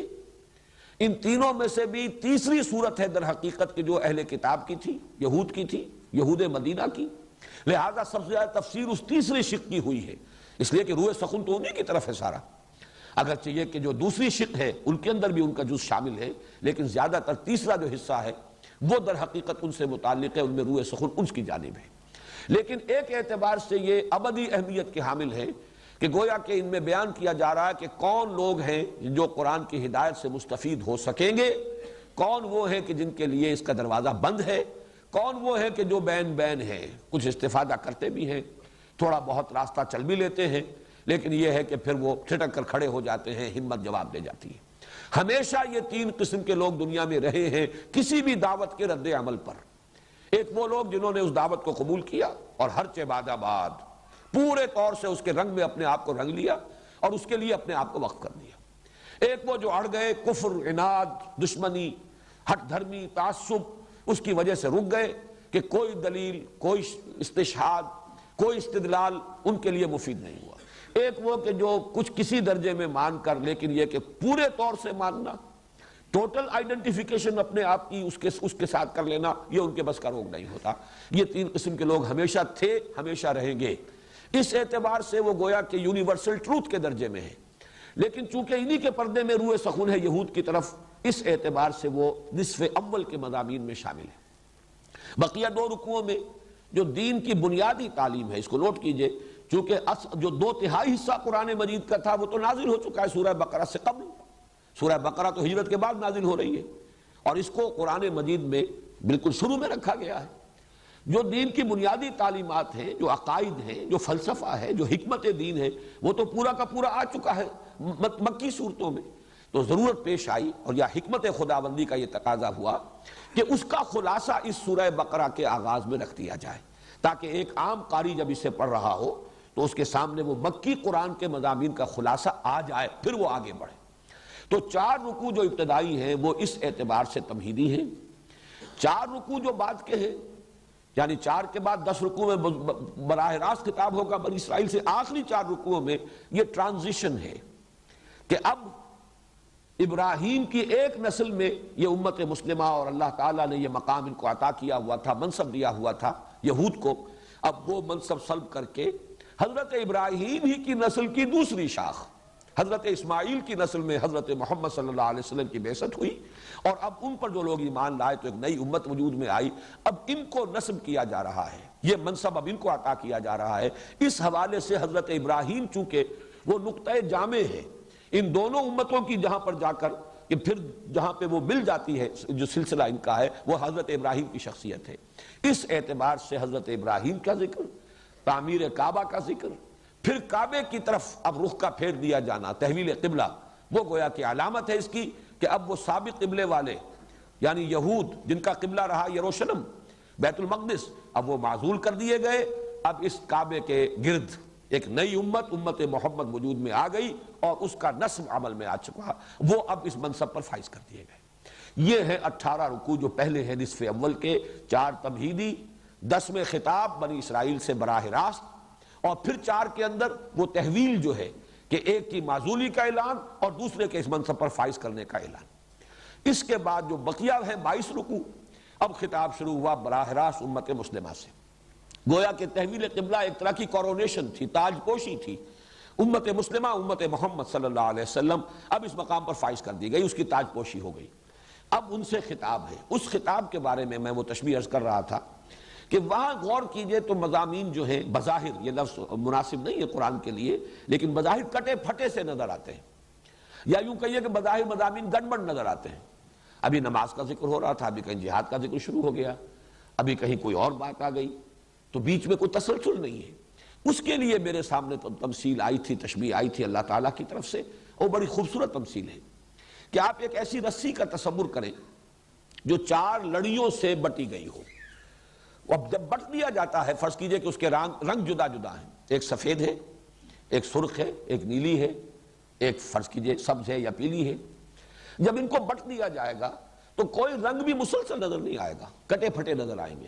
اگر آپ ایک طرف سے دیکھیں گے تو سفید ہے، سرخ ہے، نیلا یا پیلا ہے، اور یا سبز ہے، پھر سفید ہے، سرخ ہے، پھر نیلا یا پیلا ہے، پھر سبز ہے، اس طریقے سے رنگ جو ہے کٹے پھٹے نظر آئیں گے۔ اگرچہ آپ اگر اس کو کھول دیں تو معلوم ہوگا کہ سبز لڑی بھی سیدھی ہے، مسلسل ہے، سفید ڈوری بھی مسلسل ہے، سیدھی ہے، نیلی بھی سیدھی ہے، سرخ بھی سیدھی ہے۔ اس اعتبار سے 4 لڑیاں ہیں جو باہم آپس میں بٹی ہوئی ہیں ایک رسی کی شکل میں۔ ان کو بھی 2 کے 2 جوڑوں میں سمجھیے، ایک ہے احکام شریعت، یہ کرو یہ نہ کرو، اور ایک ہے جہاد فی سبیل اللہ۔ پھر پہلے کے بھی 2 حصے ہیں، احکام شریعت میں عبادات ہیں اور معاملات ہیں، اور دوسری طرف جہاد میں انفاق یا جہاد بالمال بھی ہے اور قتال جہاد بالنفس بھی ہے۔ تو 4 یہ جو ڈوریاں ہیں یا 4 لڑیاں ہیں، ایک میں عبادات سے متعلق احکام، دوسرے معاملات انسانی سے متعلق احکام، تیسرے انفاق فی سبیل اللہ جہاد بالمال، چوتھے قتال فی سبیل اللہ یا جہاد بالنفس۔ ان 4 لڑیوں کو اس طریقے سے بٹ دیا گیا ہے ایک رسی کی شکل میں کہ یہ 4 مضامین ایک دوسرے کے بعد مختلف وقفوں سے آ رہے ہیں۔ بہرحال ان سب میں خطاب جو ہے وہ امت مسلمہ سے۔ اس اعتبار سے اب ان میں جو پولرائزیشن ہے یا ان میں جو تقسیم ہے 4 مضامین کی، وہ ورٹیکل نہیں ہے، ہاریزونٹل ہے۔ وہ 4 لڑیاں ہیں جو چل رہی ہیں مسلسل، اور وہ 4 لڑیاں جو ہیں آپس میں بٹے ہونے کی وجہ سے بظاہر کٹی پھٹی نظر آتی ہیں۔ یہ ترتیب ہے سورہ بقرہ کے مضامین کا تجزیہ۔ 40 رکوع، 18 ادھر 22 ادھر۔ 18 میں خطاب امت مسلمہ سابقہ یہود سے، 22 میں خطاب امت مسلمہ موجودہ یعنی ہم مسلمانوں سے۔ پہلے 18 میں 10 درمیانی میں براہ راست خطاب یہود سے، 4 تمہیدی شروع میں، 4 تحویلی، امت سابقہ معزول، اور یہ امت نئی جو محمد الرسول اللہ پر ایمان کی بنیاد پر وجود میں آئی، جس کا مرکز ہے، جس کا قبلہ ہے خانہ کعبہ، اب یہ اس مقام پر فائز کر دی گئی۔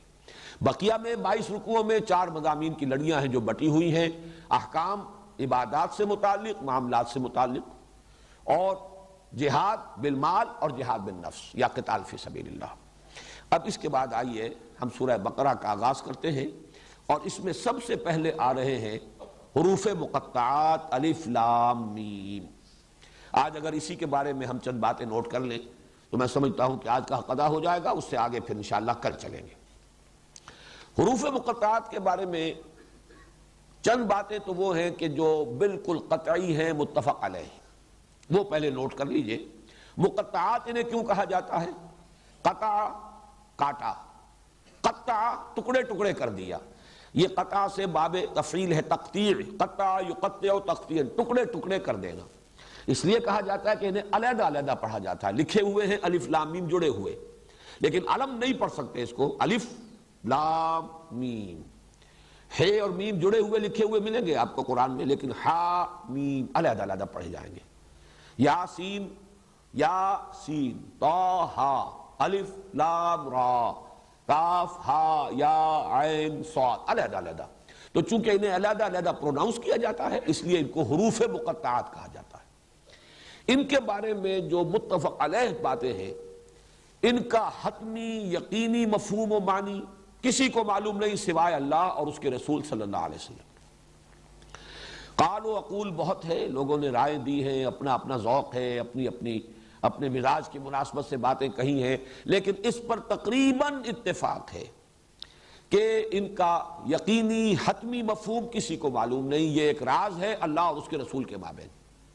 اسی اعتبار سے بعض حضرات نے کہا کہ یہ ایک طرح سے کوڈ ورڈز ہیں، جیسے کہ کسی میسج کو کمیونیکیٹ کرنے سے پہلے کوئی کوڈ ورڈز دیے جائیں تو شاید حضور صلی اللہ علیہ وسلم کو پہلے یہ الفاظ پہلے جو ہے کمیونیکیٹ کیے گئے ہوں اور اب اس کے حوالے سے صورت نازل ہوئی ہے تو یہ گویا کہ ایک سند کے درجے میں وہ الفاظ، وہ حروف جو ہیں اس کے ساتھ آئے ہیں. واللہ عالم یہ بھی صرف ایک قیاس ہے، کنجیکچر ہے، اس کے سوا کچھ نہیں. البتہ دوسری یقینی بات یہ ہے کہ حضور صلی اللہ علیہ وسلم سے ان کے معنی اور مفہوم کے ضمن میں مرفوعاً کوئی قول منقول نہیں. حضور نے نہیں بتایا کہ اس کے یہ معنی. اگر ہوتے تو یقیناً اس کے بعد ہمارے سر تسلیم خم ہوتا، ہم اس کو تسلیم کرتے، لیکن حضور نے ان کے معنی نہیں بتائے. اسی سے ضمنی طور پر ایک بات اور جو ذہن نشین کر لیجئے کہ عربوں کا ایک خاص مزاج تھا، وہ ہم یہاں سے انفر کر سکتے ہیں. وہ عمل کی طرف ان کا دھیان زیادہ تھا، توجہ زیادہ تھی. جن چیزوں کا کسی عمل سے تعلق نہ ہو اس کے بارے میں انہوں نے حضور سے سوال بھی نہیں کیا. یہ تو ہمارا جو ایک انداز ہے خاص طور پر، اور یہ عجمی انداز، ایرانی ذہن، بلکہ پورا آریائی ذہن، یہ کہا جاتا ہے کہ سیمیٹک جو سامی نسلیں ہیں ان کے اور آریائی نسلوں کے مابین یہ بڑا فرق و تفاوت ہے مزاج کا. آریائی قوم جو ہے، اقوام جو ہے اور آریائی نسلیں جو ہیں ایرینز، وہ بڑے منطقی لوگ، بال کی کھال نکالنے والے لوگ، وہ علمی کھود کریت کے اندر لگ جانے والے لوگ. اور سیمیٹکس جو ہیں ان میں ان چیزوں سے زیادہ مناسبت نہیں بلکہ عمل کی طرف ہے، وہ زیادہ ایکشن اورینٹڈ ان کا مزاج ہے. تو یہ چیز واقعتاً ثابت ہوتی ہے کہ صحابہ کرام نے بہت کم سوالات کیے ہیں حضور سے صلی اللہ علیہ وسلم ان چیزوں کے بارے میں جن کا تعلق انسان کے عمل سے نہیں ہے بلکہ وہ صرف کسی علمی نوعیت کی چیز ہو، جس کی ایک بڑی نمایاں مثال میں نے بارہا بیان کی ہے.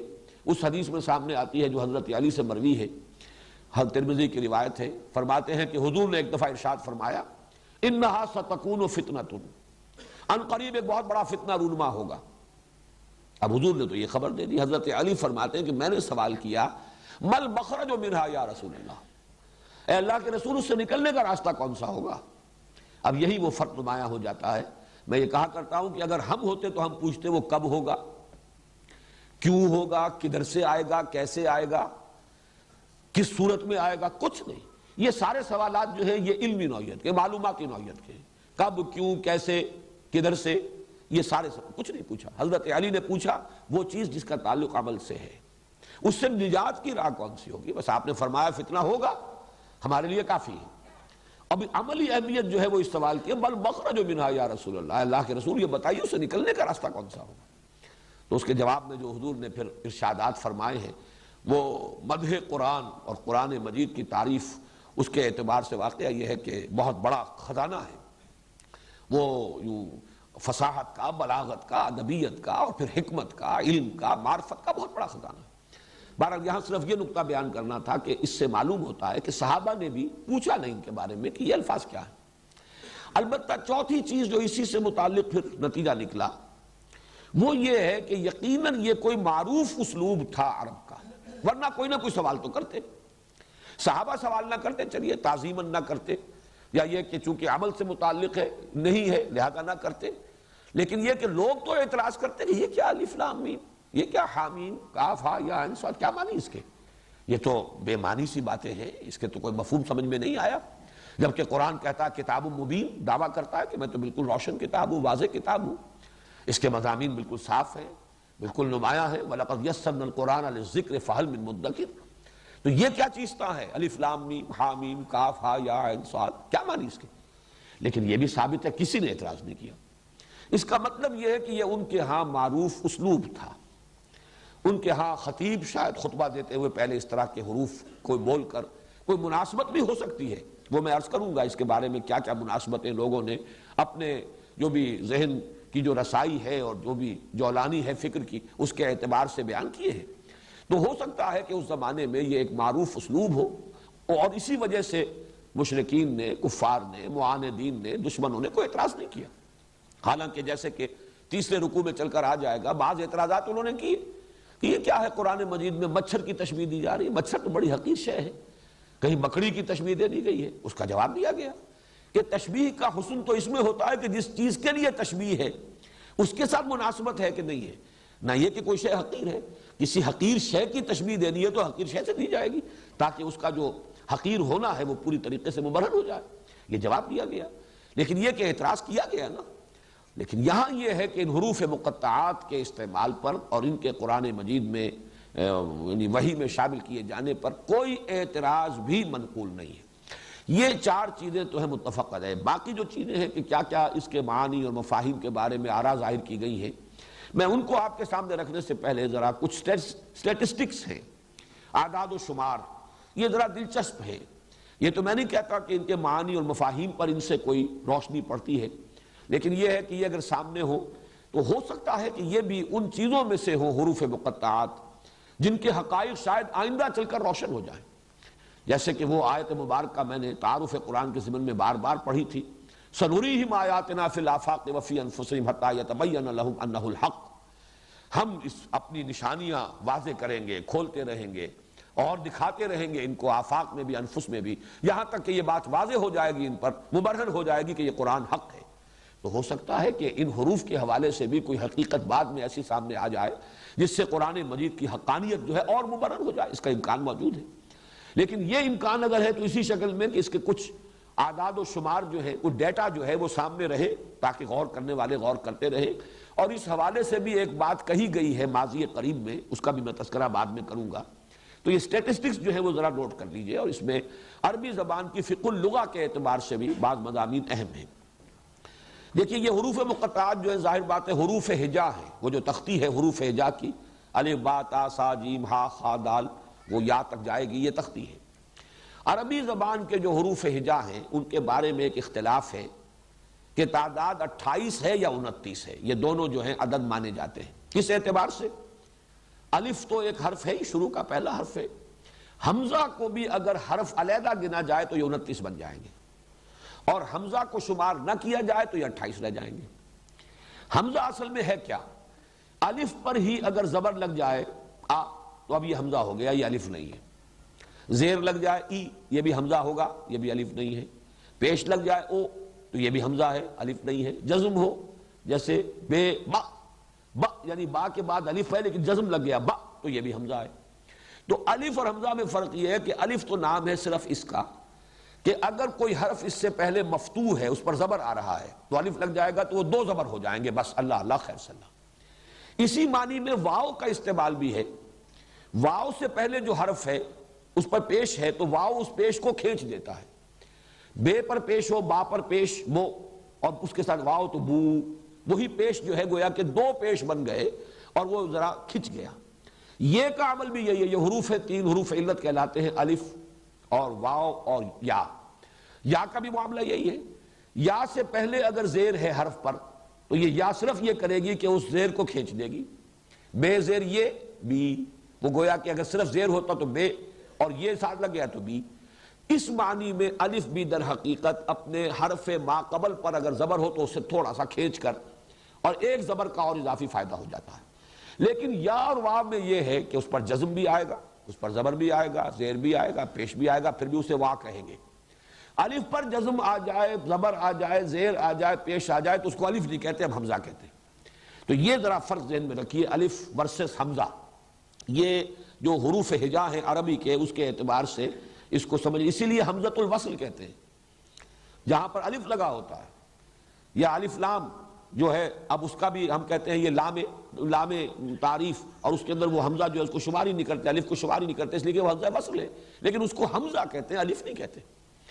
دوسری بات یہ نوٹ کیجئے کہ یہ جو 28 یا 29 حروف ہیں، بلکہ میں اب 28 کے اعتبار سے تقسیم کر رہا ہوں، ان کی پوری تختی کو 3 میں تقسیم کر لیں۔ درمیان میں 5 جوڑے ہیں تو 6، جن میں سے ہر جوڑے کے اندر ایک حرف ہے نقطے والا، ایک بغیر نقطے کے۔ دال، زال، فرق کیا ہے؟ صرف نقطے کا۔ را، زا، فرق کیا ہے؟ صرف نقطے کا۔ سین، شین، یہاں پہ ایک کی بجائے 3 نقطے لگ گئے، لیکن فرق وہی ہے۔ صاد، ضاد، وہی ایک نقطہ۔ طا، ظا، ایک نقطے کا فرق۔ عین، غین، ایک نقطے کا فرق۔ یہ ویسے تو 6 جوڑے ہیں، لیکن ان میں سے دال، زال کو ذرا علیحدہ کر دیجئے تو را سے لے کر اور غین تک یہ 10 حروف درمیانی کی تختی ہے۔ ان میں یہ نوٹ کر لیجئے کہ ان میں سے نقطے والا حرف نہیں لیا گیا حروف مقطعات میں، بغیر نقطے کا لیا گیا ہے۔ را ہے، زا نہیں ہے، سین ہے، شین نہیں ہے، صاد ہے، ضاد نہیں ہے، طا ہے، ظا نہیں ہے، عین ہے، غین نہیں ہے۔ ان 5 جوڑوں میں سے 5 حروف جو نقطوں کے بغیر ہیں وہ حروف مقطعات میں شامل ہیں، اور جو نقطے والے ہیں وہ نہیں ہیں۔ کیوں نہیں ہے مجھے نہیں معلوم، لیکن صرف ایک آبزرویشن ہے، مشاہدہ ہے، یہ اس کی ایک جس کو میں کہہ رہا ہوں کہ یہ اعداد و شمار ہے، سامنے رہے تو شاید اس کے حوالے سے اگر غور کیا جائے تو کوئی حقیقت بعد میں کھل جائے، واللہ عالم۔ اب ادھر 9 حروف رہ گئے، الف، با، تا، سا، جیم، ہا، خا، دال، زال۔ ان میں سے صرف 2 حروف ہیں، الف اور ہا۔ 7 حروف اس میں سے نہیں آئے، حروف مقطعات میں شامل نہیں۔ جو آخری ہے 9، فا، قاف، کاف، لام، میم، نون، وا، ہا، یا، یہ جو الفاظ ہیں، یہ جو حروف ہیں 9، ان میں سے 7 ہیں، 2 نہیں ہیں۔ اس میں سے قاف بھی ہے، کاف بھی ہے، لام بھی ہے، میم بھی ہے، نون بھی ہے، صرف شروع کا فا نہیں ہے، آخر میں واو نہیں ہے، پھر یا بھی ہے۔ معلوم یہ ہوا کہ پہلے 9 میں سے صرف 2، آخری 9 میں سے صرف 2 نہیں ہے، 7۔ یہ 7 اور 2 مل کر 9 ہو گئے۔ درمیان کے 5 جوڑوں میں سے 5 جو غیر منقوط ہیں، کل 14 حروف استعمال ہوئے، اور 14 نصف بن جاتا ہے، جو میں نے ابھی عرض کیا تھا کہ اگر حروف ہجا 28 شمار کیے جائیں تو 28 میں سے 14 حروف مقطعات میں شامل ہیں، 14 نہیں۔ اب ایک اور اعتبار سے دیکھیے، it can be a coincidence, ہو سکتا ہے صرف اتفاقی بات ہو، لیکن قرآن مجید کا معاملہ ہے، ہم اس سے صرف محض اتفاقی نہ کہیں، ہو سکتا ہے اس میں بھی کوئی حکمت ہو، کہیں آئندہ جا کر وہ کھلے۔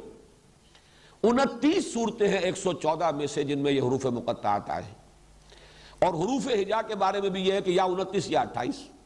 29 صورتوں کے شروع میں حروف ہجا آئے، اور 29 کا نصف تو ہو ہی نہیں سکتا، 28 ہی کا نصف ہوگا، اور وہ 14 ہیں، تو 14 حروف استعمال کیے گئے۔ 29 میں ایک ویسے ڈسپیوٹڈ ہے کہ حمزہ کو علیحدہ حرف مانا جائے یا نہ مانا جائے۔ ان میں سے اب نوٹ کر لیجئے کہ 2 ایک حرف بھی ہے 3 صورتوں میں، سورہ نون، سورہ قاف، سورہ صاد، یہ ایک حرف آیا ہے، اور یہ ایک صورت میں ایک حرف۔ 9 صورتوں میں 2 حروف آئے ہیں، حامیم، یہ 6 میں ہے، 7 میں ہے حامیم، اور طٰہٰ، تاسین، یاسین، 6 میں حامیم اور 3 یہ تاسین، طٰہٰ اور یاسین، یہ 9 صورتیں ہیں جن میں 2 حروف آئے ہیں۔ 13 صورتیں وہ ہیں جن میں 3 حروف آئے ہیں، الف لام میم 6 میں، الف لام را 5 میں، طا سین میم 2 میں۔ 2 صورتیں وہ ہیں جن میں 4 آئے ہیں، الف لام میم را، الف لام میم صاد، یہ 2 صورتیں جن میں 4 آئے ہیں۔ 2 صورتیں ہیں جن میں 5 آئے ہیں، کاف، ہا، یا، عین، صاد، اور ہا، میم، عین، سین، قاف، یہ 2 صورتیں۔ تو ان سب کو جمع کیجئے، 1 سے لے کر 5 تک کے حروف جو ہے مقطعات کی شکل میں آئے ہیں، اور ان میں بھی ایک بات میں پہلے بھی بتا چکا ہوں، ہا، میم 2 حروف ہیں لیکن آیت شمار ہوتے ہیں، الف لام را 3 ہے، آیت شمار نہیں ہوتی۔ یہ تمام چیزیں میں بیان کر چکا ہوں، شروع میں توقیفی ہیں جو حضور نے بتایا۔ ایک ہی صورت ہے جس میں حروف مقطعات 2 آیتوں پر مشتمل ہے۔ حامیم ایک آیت، عین سین قاف دوسری آیت۔ یہ سورہ شورى واحد صورت ہے قرآن مجید کی جس کی کہ 2 آیتیں حروف مقطعات پر مشتمل ہیں۔ یہ تو ہوئے وہ جو میں نے کہا تھا کچھ فیکٹس اینڈ فگرز، کچھ سٹیٹسٹکس، کچھ اعداد و شمار۔ اب آئیے ان کے مفہوم کے بارے میں۔ ایک رائے یہ ہے کہ یہ نام ہے، بہت سے حضرات کی رائے ہے سورتوں کے نام ہیں۔ جزوی طور پر یہ بات صحیح ہے۔ سورہ نون کو ہم سورہ نون کہتے ہیں نام کے نون کے حوالے سے، اگرچہ اس کا نام ایک اور بھی ہے، اس کو سورہ قلم بھی کہا گیا، نون والقلم وما یسطرون۔ سورہ قاف اس کو سورہ قاف کہتے ہیں، اس کا کوئی اور دوسرا نام بھی نہیں۔ یاسین اس کو سورہ یاسین کہتے ہیں، کوئی اور نام نہیں ہے اس کا۔ طٰہٰ سورہ طٰہٰ کہتے ہیں، اس کا کوئی اور نام نہیں۔ صاد سورہ صاد ہی اس کا نام ہے۔ اس اعتبار سے ایک رائے یہ ہے کہ تمام جو یہ حروف مقطعات ہیں یہ سورتوں کے نام ہیں۔ جزوی طور پر صحیح ہے بات، کلی طور پر صحیح نہیں، اس لیے کہ تمام سورتوں میں تو یہ آئے نہیں۔ نمبر 2 یہ کہ اگر الف لام میم 6 سورتوں کے شروع میں آ رہا ہے یہ حروف مقطعات، تو 6 سورتوں کا ایک نام تو نہیں ہو سکتا۔ الف لام میم السجدہ تو اگرچہ نام اس کا رکھا گیا ہے، سورہ سجدہ بھی کہہ دیتے ہیں، الف لام میم السجدہ بھی کہہ دیتے ہیں، حامیم السجدہ سے علیحدہ کرنے کے لیے۔ لیکن یہ کہ یہ بات صرف جزوی طور پر صحیح ہے۔ مولانا اصلاحی صاحب کو اس پر بہت اصرار ہے کہ یہ نام ہی ہے، اور انہوں نے تو یہاں تک کہ یہ اس کو جملہ بنایا ہے اور کہا ہے ھذا الف لام میم۔ الف لام میم سے پہلے ھذا کو گویا کہ محذوف مانا ہے، یہ الف لام میم ہے، یہ ترجمہ کیا ہے۔ لیکن میرا جیسا کہ میں نے عرض کیا ہے کہ میں سمجھتا ہوں کہ جزوی طور پر بات صحیح ہے، لیکن اس کو قاعدہ کلیہ نہیں بنایا جا سکتا، اس اعتبار سے بات ویلڈ نہیں ہے۔ ایک رائے دی ہے مولانا فراہی کے استاد مولانا فراہی رحمۃ اللہ علیہ نے، وہ رائے ویسے بڑی دلچسپ ہے کہ عربی زبان کے حروف اور عبرانی زبان کے حروف یہ مشترک ہیں، اور یہ حروف بھی چینی زبان کے جو الفابیٹس ہیں انہی کی طریقے سے اشیاء کی صورتوں سے اخذ کیے گئے ہیں، اور وہ نام ہوتے ہیں ان چیزوں کا، علامت بھی بنتے ہیں۔ بعض زبانیں جو ہیں، اکثر زبانیں تو وہ ہیں کہ جن کے الفابیٹس جو ہیں آواز کے حوالے سے ہیں، لیکن یہ کہ بعض زبانوں کے الفابیٹس شکلوں سے ہیں، وہ اشیاء کی صورتوں سے اخذ کیے گئے ہیں۔ مثلا چائنیز زبان جو ہے اس وقت دنیا کی بہرحال بڑی زبانوں میں سے ہے، اس لیے کہ 1/5 جو ہے پاپولیشن دنیا میں ان چینیوں کی ہے، وہ بھی اسی طریقے سے صورتوں کی، جو چیزوں کی اشیاء ان کی صورتیں جو ہیں ان سے وہ جو حروف جو ہے وہ ماخوذ ہیں۔ تو مولانا فراہی کی تحقیق یہ ہے کہ عربی اور عبرانی کے حروف الفابیٹس جو ہیں یہ بھی اشیاء کی صورتوں سے۔ الف کچھ گائے کے سر کے مانند لکھا جاتا تھا، اور اس سے مراد بھی گائے ہے۔ بے کو بیت، بیت الفابیٹ جو آپ کہتے ہیں، الفابیٹ الف بیت، یہ بیت کیا ہے؟ یہ عبرانی کا بیت ہے، اور یہ بیت کیا ہے؟ گھر، بیت۔ آپ تصور کیجئے کسی زمانے گھر کا کیا نقشہ ہوتا تھا، چھت ڈالنی جب تک انسان کو نہیں آئی تھی تو گھر ہوتی تھی صرف 4 دیواری، اور یہ بے جس طرح لکھا جاتا ہے یوں بنا کر، یہ 2 دیواریں کھڑی ہوئی ہے، نیچے زمین ہے، یہ بیت ہے، یہ گھر ہے۔ بعد در حقیقت ریپرزنٹ کرتا ہے بیت کو، یعنی گھر کو۔ اسی طرح جیم جو ہے اس طریقے سے لکھتے تھے جیسے اونٹ کا سر ہوتا ہے، اسی طرح کا خم جو ہے اس کی گردن کے ساتھ آ کر، اور اس کو جیمل، جیمل جو ہے عبرانی میں جیم کو جیمل کہا جاتا ہے، اور آپ کو معلوم ہے کہ جمل عربی زبان میں اونٹ کو کہتے ہیں۔ اسی طریقے سے نون، نون یہ مچھلی کے مانند لکھا جاتا تھا، جیسے مچھلی کا آپ نے کبھی کسی مصور کے ہاں دیکھا ہو تصویر میں، تو بس ایک کرڈ لائن، کرڈ لائن کے ساتھ ایک نقطہ اگر تو ذرا آپ نے اوپر کر کے درمیان میں ڈال دیا تو یہ چاند تارے کو ریپرزنٹ کرے گا، اور اگر ایک طرف نقطہ ڈالا تو یہ مچھلی کی شکل بن جائے گی، وہ نقطہ آنکھ کو ریپرزنٹ کرے گا اور یہ مچھلی کی صورت بن جائے گا۔ اور یہ قرآن سے ثابت ہے، نون کا لفظ جو ہے مچھلی کے معنی میں قرآن میں آیا ہے۔ وَظَنُّونِ الذَّهَبَ مُغَاضِبًا، اور حضرت یونس علیہ السلام جس کو کہ اللہ کے حکم سے مچھلی نے نگل لیا تھا، اور مچھلی کے پیٹ میں وہ رہے ہیں ایک طرح سے قیدی، اللہ تعالیٰ کے قیدی، پھر مچھلی نے اگلا ہے انہیں، تو یہ مچھلی والے، اور صاحب الحوت کہا گیا ہے سورہ نون میں۔ سورہ نون کے آخر میں حضرت یونس علیہ السلام کا ذکر آ رہا ہے صاحب الحوت، فاصبر لحکم ربک ولا تکن کصاحب الحوت اذ نادی وہو مکظوم، اور صاحب الحوت مچھلی والا، اور سورت شروع ہو رہی ہے نون والقلم وما یسطرون، گویا کہ مناسبت ہے، آخر میں صاحب الحوت ذو النون کا ذکر ہو رہا ہے اور نون سے سورت شروع ہوئی ہے۔ اسی طرح مولانا فرائی کا کہنا ہے کہ توئے جو لکھتے تھے یہ عبرانی زبان میں، تا جو ہے یہ سانپ کو ریپرزنٹ کرتی ہے، توئے، تا جسے ہم کہیں گے عربی کے اعتبار سے، اردو میں توئے کہتے ہیں۔ جیسے کوبرا کبھی آپ نے دیکھا ہو، اس نے پھن اٹھایا ہوا ہو تو ایک اس کا دھڑ کا حصہ جو ہے اٹھا ہوا ہے، اوپر پھن ہے اور نیچے کنڈلی ہے، تو تا جو ہے در حقیقت وہ ایک طریقے سے ریپرزنٹ کرتا ہے سانپ کو۔ اور یہ بھی بات ہے صحیح، جن صورتوں میں حضرت موسیٰ علیہ السلام کے حالات جو ہیں خصوصاً ذکر کیے گئے ہیں، ان میں شروع میں جو حروف آئے ہیں وہ تا کے ساتھ ہیں، تا ہا تو تقریباً جو اس کے 5 رکوع ہیں وہ حضرت موسیٰ علیہ السلام کے حالات پر ہے، اور ان کا سب سے بڑا معجزہ یہی تھا کہ ان کی لاٹھی جو ہے وہ سانپ کی شکل اختیار کر لیتی تھی۔ تو یہ ایک مناسبت سی نظر آ رہی ہے اس کے اندر۔ تو یہ مختلف چیزیں ایسی ہیں کہ جو انہوں نے، میم وہ کہتے ہیں کہ پانی کی لہر، میم جیسے لکھی جاتی ہے، وہ میم پڑی میم، ایک تو وہ نیچے کھڑی میم جو ہوتی ہے اس کا نیچے آپ لے جاتے ہیں ڈنڈا، لیکن عام طور پر میم جو ہے عربی زبان کی وہ پڑی میم جو ہے ایک طرف کنڈی سی ہے اور دوسری طرف وہ اس کا وہ بازو تقریباً ہاریزونٹل جو جاتا ہے، یہ سمندر کی لہر کے مانند۔ اس میں بھی وہ صورتیں کہ جن میں حضرت موسیٰ علیہ السلام کے عصا سے سمندر کا پھٹ جانا جو ہے اس کا تذکرہ ہے، اس کے شروع میں الف لام میم، تا سین میم، ان صورتوں میں میم کا جو ہے حرف آیا ہے۔ تو یہ بھی میں سمجھتا ہوں کہ ایک درجے میں دلچسپی کی بات ہے، ایک مناسبت بعض حروف میں تو یقیناً نظر آ رہی ہے، نون کی سورہ نون کے ساتھ مناسبت، تا کی، تا ہا تا سین میم کے ساتھ مناسبت، یہ کافی سمجھ میں آنے والی باتیں ہیں، لیکن اس پر بھی تمام چیزیں جو ہیں وہ ایکسپلین نہیں کی جا سکتی، اسے بھی قاعدہ کلیہ جو ہے پوری بات اس کے اندر نہیں سمجھی جا سکتی۔ تیسری بات جس کا میں اشارہ کرنا چاہتا ہوں، میں نے عرض بھی کیا تھا، یہ موسٹ ریسنٹ واقعہ ہوا کہ 19 کے عدد کے حوالے سے ایک شخص نے، ڈاکٹر رشاد خلیفہ امریکہ میں ہوتے تھے، یہ اب فوت ہو چکا ہے اور مرتد ہو کر فوت ہوا ہے، ویسے بھی پہلے بھی لوگوں کو دھوکہ ہوا ورنہ وہ شخص مسلمان نہیں تھا، بہائی تھا، اور اس نے 19 کے ہندسے سے قرآن کے ایک سائنٹیفک ثبوت کے طور پر اس کو پیش کیا کہ اس کا ایک میتھمیٹیکل نظام ہے اور کمپیوٹر نے ثابت کر دیا ہے قرآن کا کلام اللہ ہونا، اور یہ چیزیں ایسی ہیں کہ جو عام مسلمانوں کی دلچسپی کی ہوتی ہیں، تو بڑی جنگل کی آگ کی طرح وہ بات پھیلی تھی، نیک دل لوگوں نے اس کے اپنے طور پر چھپوا کر وہ تقسیم کیے، حالانکہ قرآن مجید کے لیے اس قسم کے ثبوت جو ہے وہ اہمیت کے حامل نہیں ہے، لیکن یہ کہ وہ بات بھی ایک اعتبار سے میرے نزدیک چونکہ جزوی طور پر صحیح ہے تو میں تذکرہ کر رہا ہوں۔ یہ اس کا کہنا یہ ہے کہ جو حروف آئے شروع میں، اس سورت کے شروع میں جو حروف آئے ہیں وہ حروف اس سورت کے اندر 19 کا ملٹیپل کی شکل میں آئے، ایک میتھمیٹیکل سسٹم ہے قرآن کا۔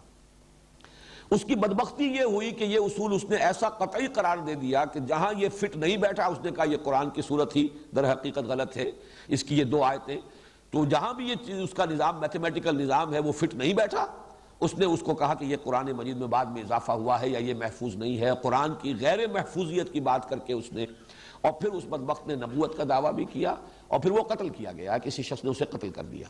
یہ رشاد خلیفہ کا حشر جو ہے وہ ہو چکا ہے، ورنہ قرآن مجید پر اس نے بڑا شدید حملہ کیا تھا، پہلے ایک چیپ پاپولیرٹی حاصل کی اس حوالے سے، اور اس کے بعد جو ہے اس نے وہ اپنی نبوت کی دکان چمکائی اور قرآن مجید کے غیر محفوظ ہونے کا ایک دعویٰ لے کر کھڑا ہو گیا۔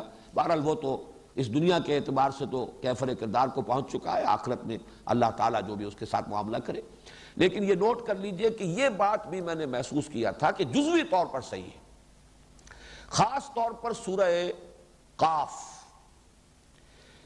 میں، سورہ قاف جو شروع ہوتی ہے قاف والقرآن المجید سے 57 مرتبہ آیا ہے حرف قاف، یہ میں نے گنتی بھی کی ہے۔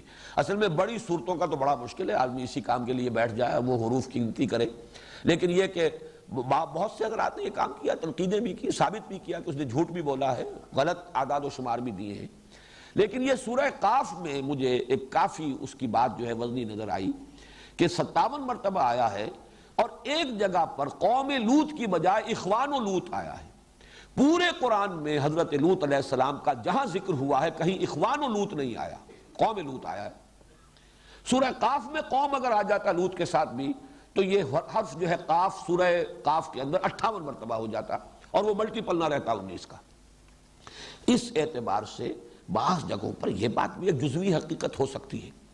اس نے بڑی ایک طرح سے کنونسنگ ایک قرآن مجید سے استشہاد بھی کیا تھا، علیہا 19، یہ سورہ مدثر میں جو آیت آئی ہے کہ جہنم پر جو فرشتے یا جو اس کے نگران ہیں، پہرے دار ہیں، وہ 19 ہیں، 19 فرشتے کہیں، سرہنگ کہیں، جو بھی وہاں کے ذمہ دار نگران ہیں، 19 سے علیہا 19۔ اب یہ 19 کا لفظ وہاں پر آیا ہے۔ اس نے کہا قرآن مجید کو بھی گارڈ کر رہا ہے 19 کا ہندسہ۔ یہ اس اعتبار سے اس نے بات شروع کی، لیکن یہ کہ اول تو مجھے اس کی بات پہلے غلط محسوس ہوئی۔ اس نے کہا آیت بسم اللہ کے 19 حروف ہیں، حالانکہ وہ 19 حروف نہیں بنتے۔ وہیں پر اس کا در حقیقت بات کا غلط ہونا تو مجھ پر تو ثابت ہو گیا تھا، لہذا میں نے اس کی بات کو زیادہ سیریسلی لیا ہی نہیں۔ البتہ آج کی دنیا میں چونکہ ایک بہت بڑی معروف شخصیت ہے شیخ احمد دیدات، اور وہ عیسائیت کی تردید میں اور مناظرے جو انہوں نے کامیاب کیے ہیں عیسائی علماء سے اور پادریوں سے، اس میں جو انہیں اللہ نے کامیابیاں دی ہیں، اس کی وجہ سے وہ بہت پاپولر ہیں، بہت یعنی دنیا کے اندر عالم اسلام میں وہ بہت زیادہ متاثر ہو گئے تھے اس سے رشاد سے، اور انہوں نے اس خیال کو بہت پھیلایا ہے۔ الحمدللہ کہ اس درجے میں کبھی بھی میں قائل نہیں ہوا اور نہ میں نے اس کو اس انداز سے پھیلایا۔ بعد میں بہرحال انہوں نے بھی پھر اپنا وہ جو رجوع کرنا اور توبہ، انہوں نے خط لکھا کہ میں مغالطے میں تھا اس شخص کے بارے میں، اور اس سے انہوں نے اعلان برات کیا ہے۔ لیکن الحمدللہ کہ میں نے یہ تو سمجھا کہ کوئی جزوی حقیقت یہ بھی ہے جس کے کہیں ڈانڈے مل جائیں گے کہیں چل کر، باقی اس سے زیادہ اس کی اہمیت میں نے کبھی نہیں دی تھی۔ اس وقت بھی میں صرف اس کا تذکرہ اس اعتبار سے کر رہا ہوں کہ کم سے کم سورہ قاف میں جزوی طور پر، جہاں نام ہونا بھی جزوی طور پر صحیح ہے، جہاں مولانا فراہی کا نظریہ بھی جزوی طور پر اپلیکیبل ہے، وہاں یہ بھی ایک پہلو ہے 19 کا ہندسہ، اور سورہ قاف کی مثال میرے نزدیک جو ہے وہ بڑی اہم ہے۔ اس میں اب آخری بات جو میں کہنا چاہ رہا ہوں وہ یہ ہے، اور یہ بڑی مثال ہے اس کی، کہ چاہے حبر الامہ کا قول ہے لیکن اسے بھی امت میں قبول حاصل نہیں ہوا۔ حبر الامہ حضرت عبداللہ ابن عباس رضی اللہ تعالی عنہما، آپ کو معلوم ہے کہ علم تفسیر کے اندر ان کا بڑا اونچا مقام ہے صحابہ میں۔ حضور نے اس کے لیے خاص دعا کی تھی حضرت ابن عباس کے لیے رضی اللہ تعالی عنہما، اللہم فقہہ فی الدین وعلمہ التاویل، اے اللہ اپنے اس نوجوان، اپنے اس بندے کو دین کا فہم عطا فرما اور قرآن کی تاویل کا علم عطا فرما۔ تو حبر الامہ کہلاتے ہیں وہ کہ اکثر جو تفسیری روایات ہیں وہ حضرت ابن عباس ہی سے چلتی ہیں، انہی کے 4-5 وہ جو اہم شاگرد ہیں، اکرمہ بھی ہیں اور مختلف حضرات ہیں، مجاہد ہیں، وہ انہی کے گویا کے شاگردوں میں سے ہیں۔ انہوں نے ایک رائے ظاہر کی کہ یہ جو حروف مقطعات ہیں یہ جملوں کا مخفف ہیں، جملوں کی مخفف صورت ہے۔ الف لام میم سے مراد ہے انا اللہ ارا، الف لام میم، انا کا الف، حالانکہ وہاں حمزہ ہے الف نہیں ہے، اب انا کا پہلا حرف، اللہ کا درمیانی حرف لام، اور ارا الف لام میم، انا اللہ اعلمو، اعلمو کا آخری حرف میم، تو انا اللہ اعلمو، میں اللہ ہی سب سے بڑھ کر جاننے والا ہوں، یہ جملہ ہوا۔ اس کا پہلے لفظ کا پہلا حرف، درمیانی لفظ کا درمیانی حرف، آخری لفظ کا آخری حرف، الف لام میم بن گیا۔ الف لام را سے مراد ہے اللہ ارا۔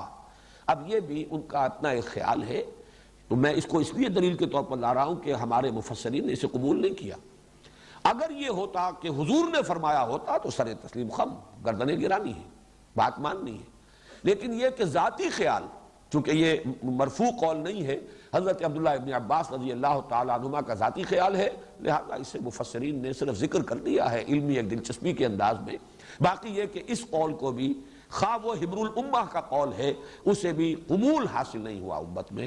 میں سمجھتا ہوں یہ ایک اچھی سائن ہے امت کے اندر کہ جہاں تک تو حضور کا فرمان ہے اس پر چون و چرا نہ ہو، جب ثابت ہو جائے کہ حضور نے فرمایا۔ باقی جس کا قول بھی کوئی ہے اس کے اوپر ظاہر بات ہے کہ آپ دلیل سے اسے قبول کریں یا دلیل سے اسے رد کر دیں۔ بس حروف مقطعات کے بارے میں اسی قدر عرض کرنا تھا۔ اب کل انشاءاللہ تعالی اب سورہ بقرہ کا ہم سلسلے وار مطالعہ کریں گے۔ حروف مقطعات کے بارے میں یہ ساری باتیں میں نے اس لیے نوٹ کرا دی ہیں کہ آئندہ بھی درس کے دوران جب یہ حروف آئیں گے تو مجھے پھر کبھی ان چیزوں کو ریپیٹ کرنے کی ضرورت نہیں ہوگی۔ بارک اللہ لی ولکم فی القرآن العظیم ونفعنی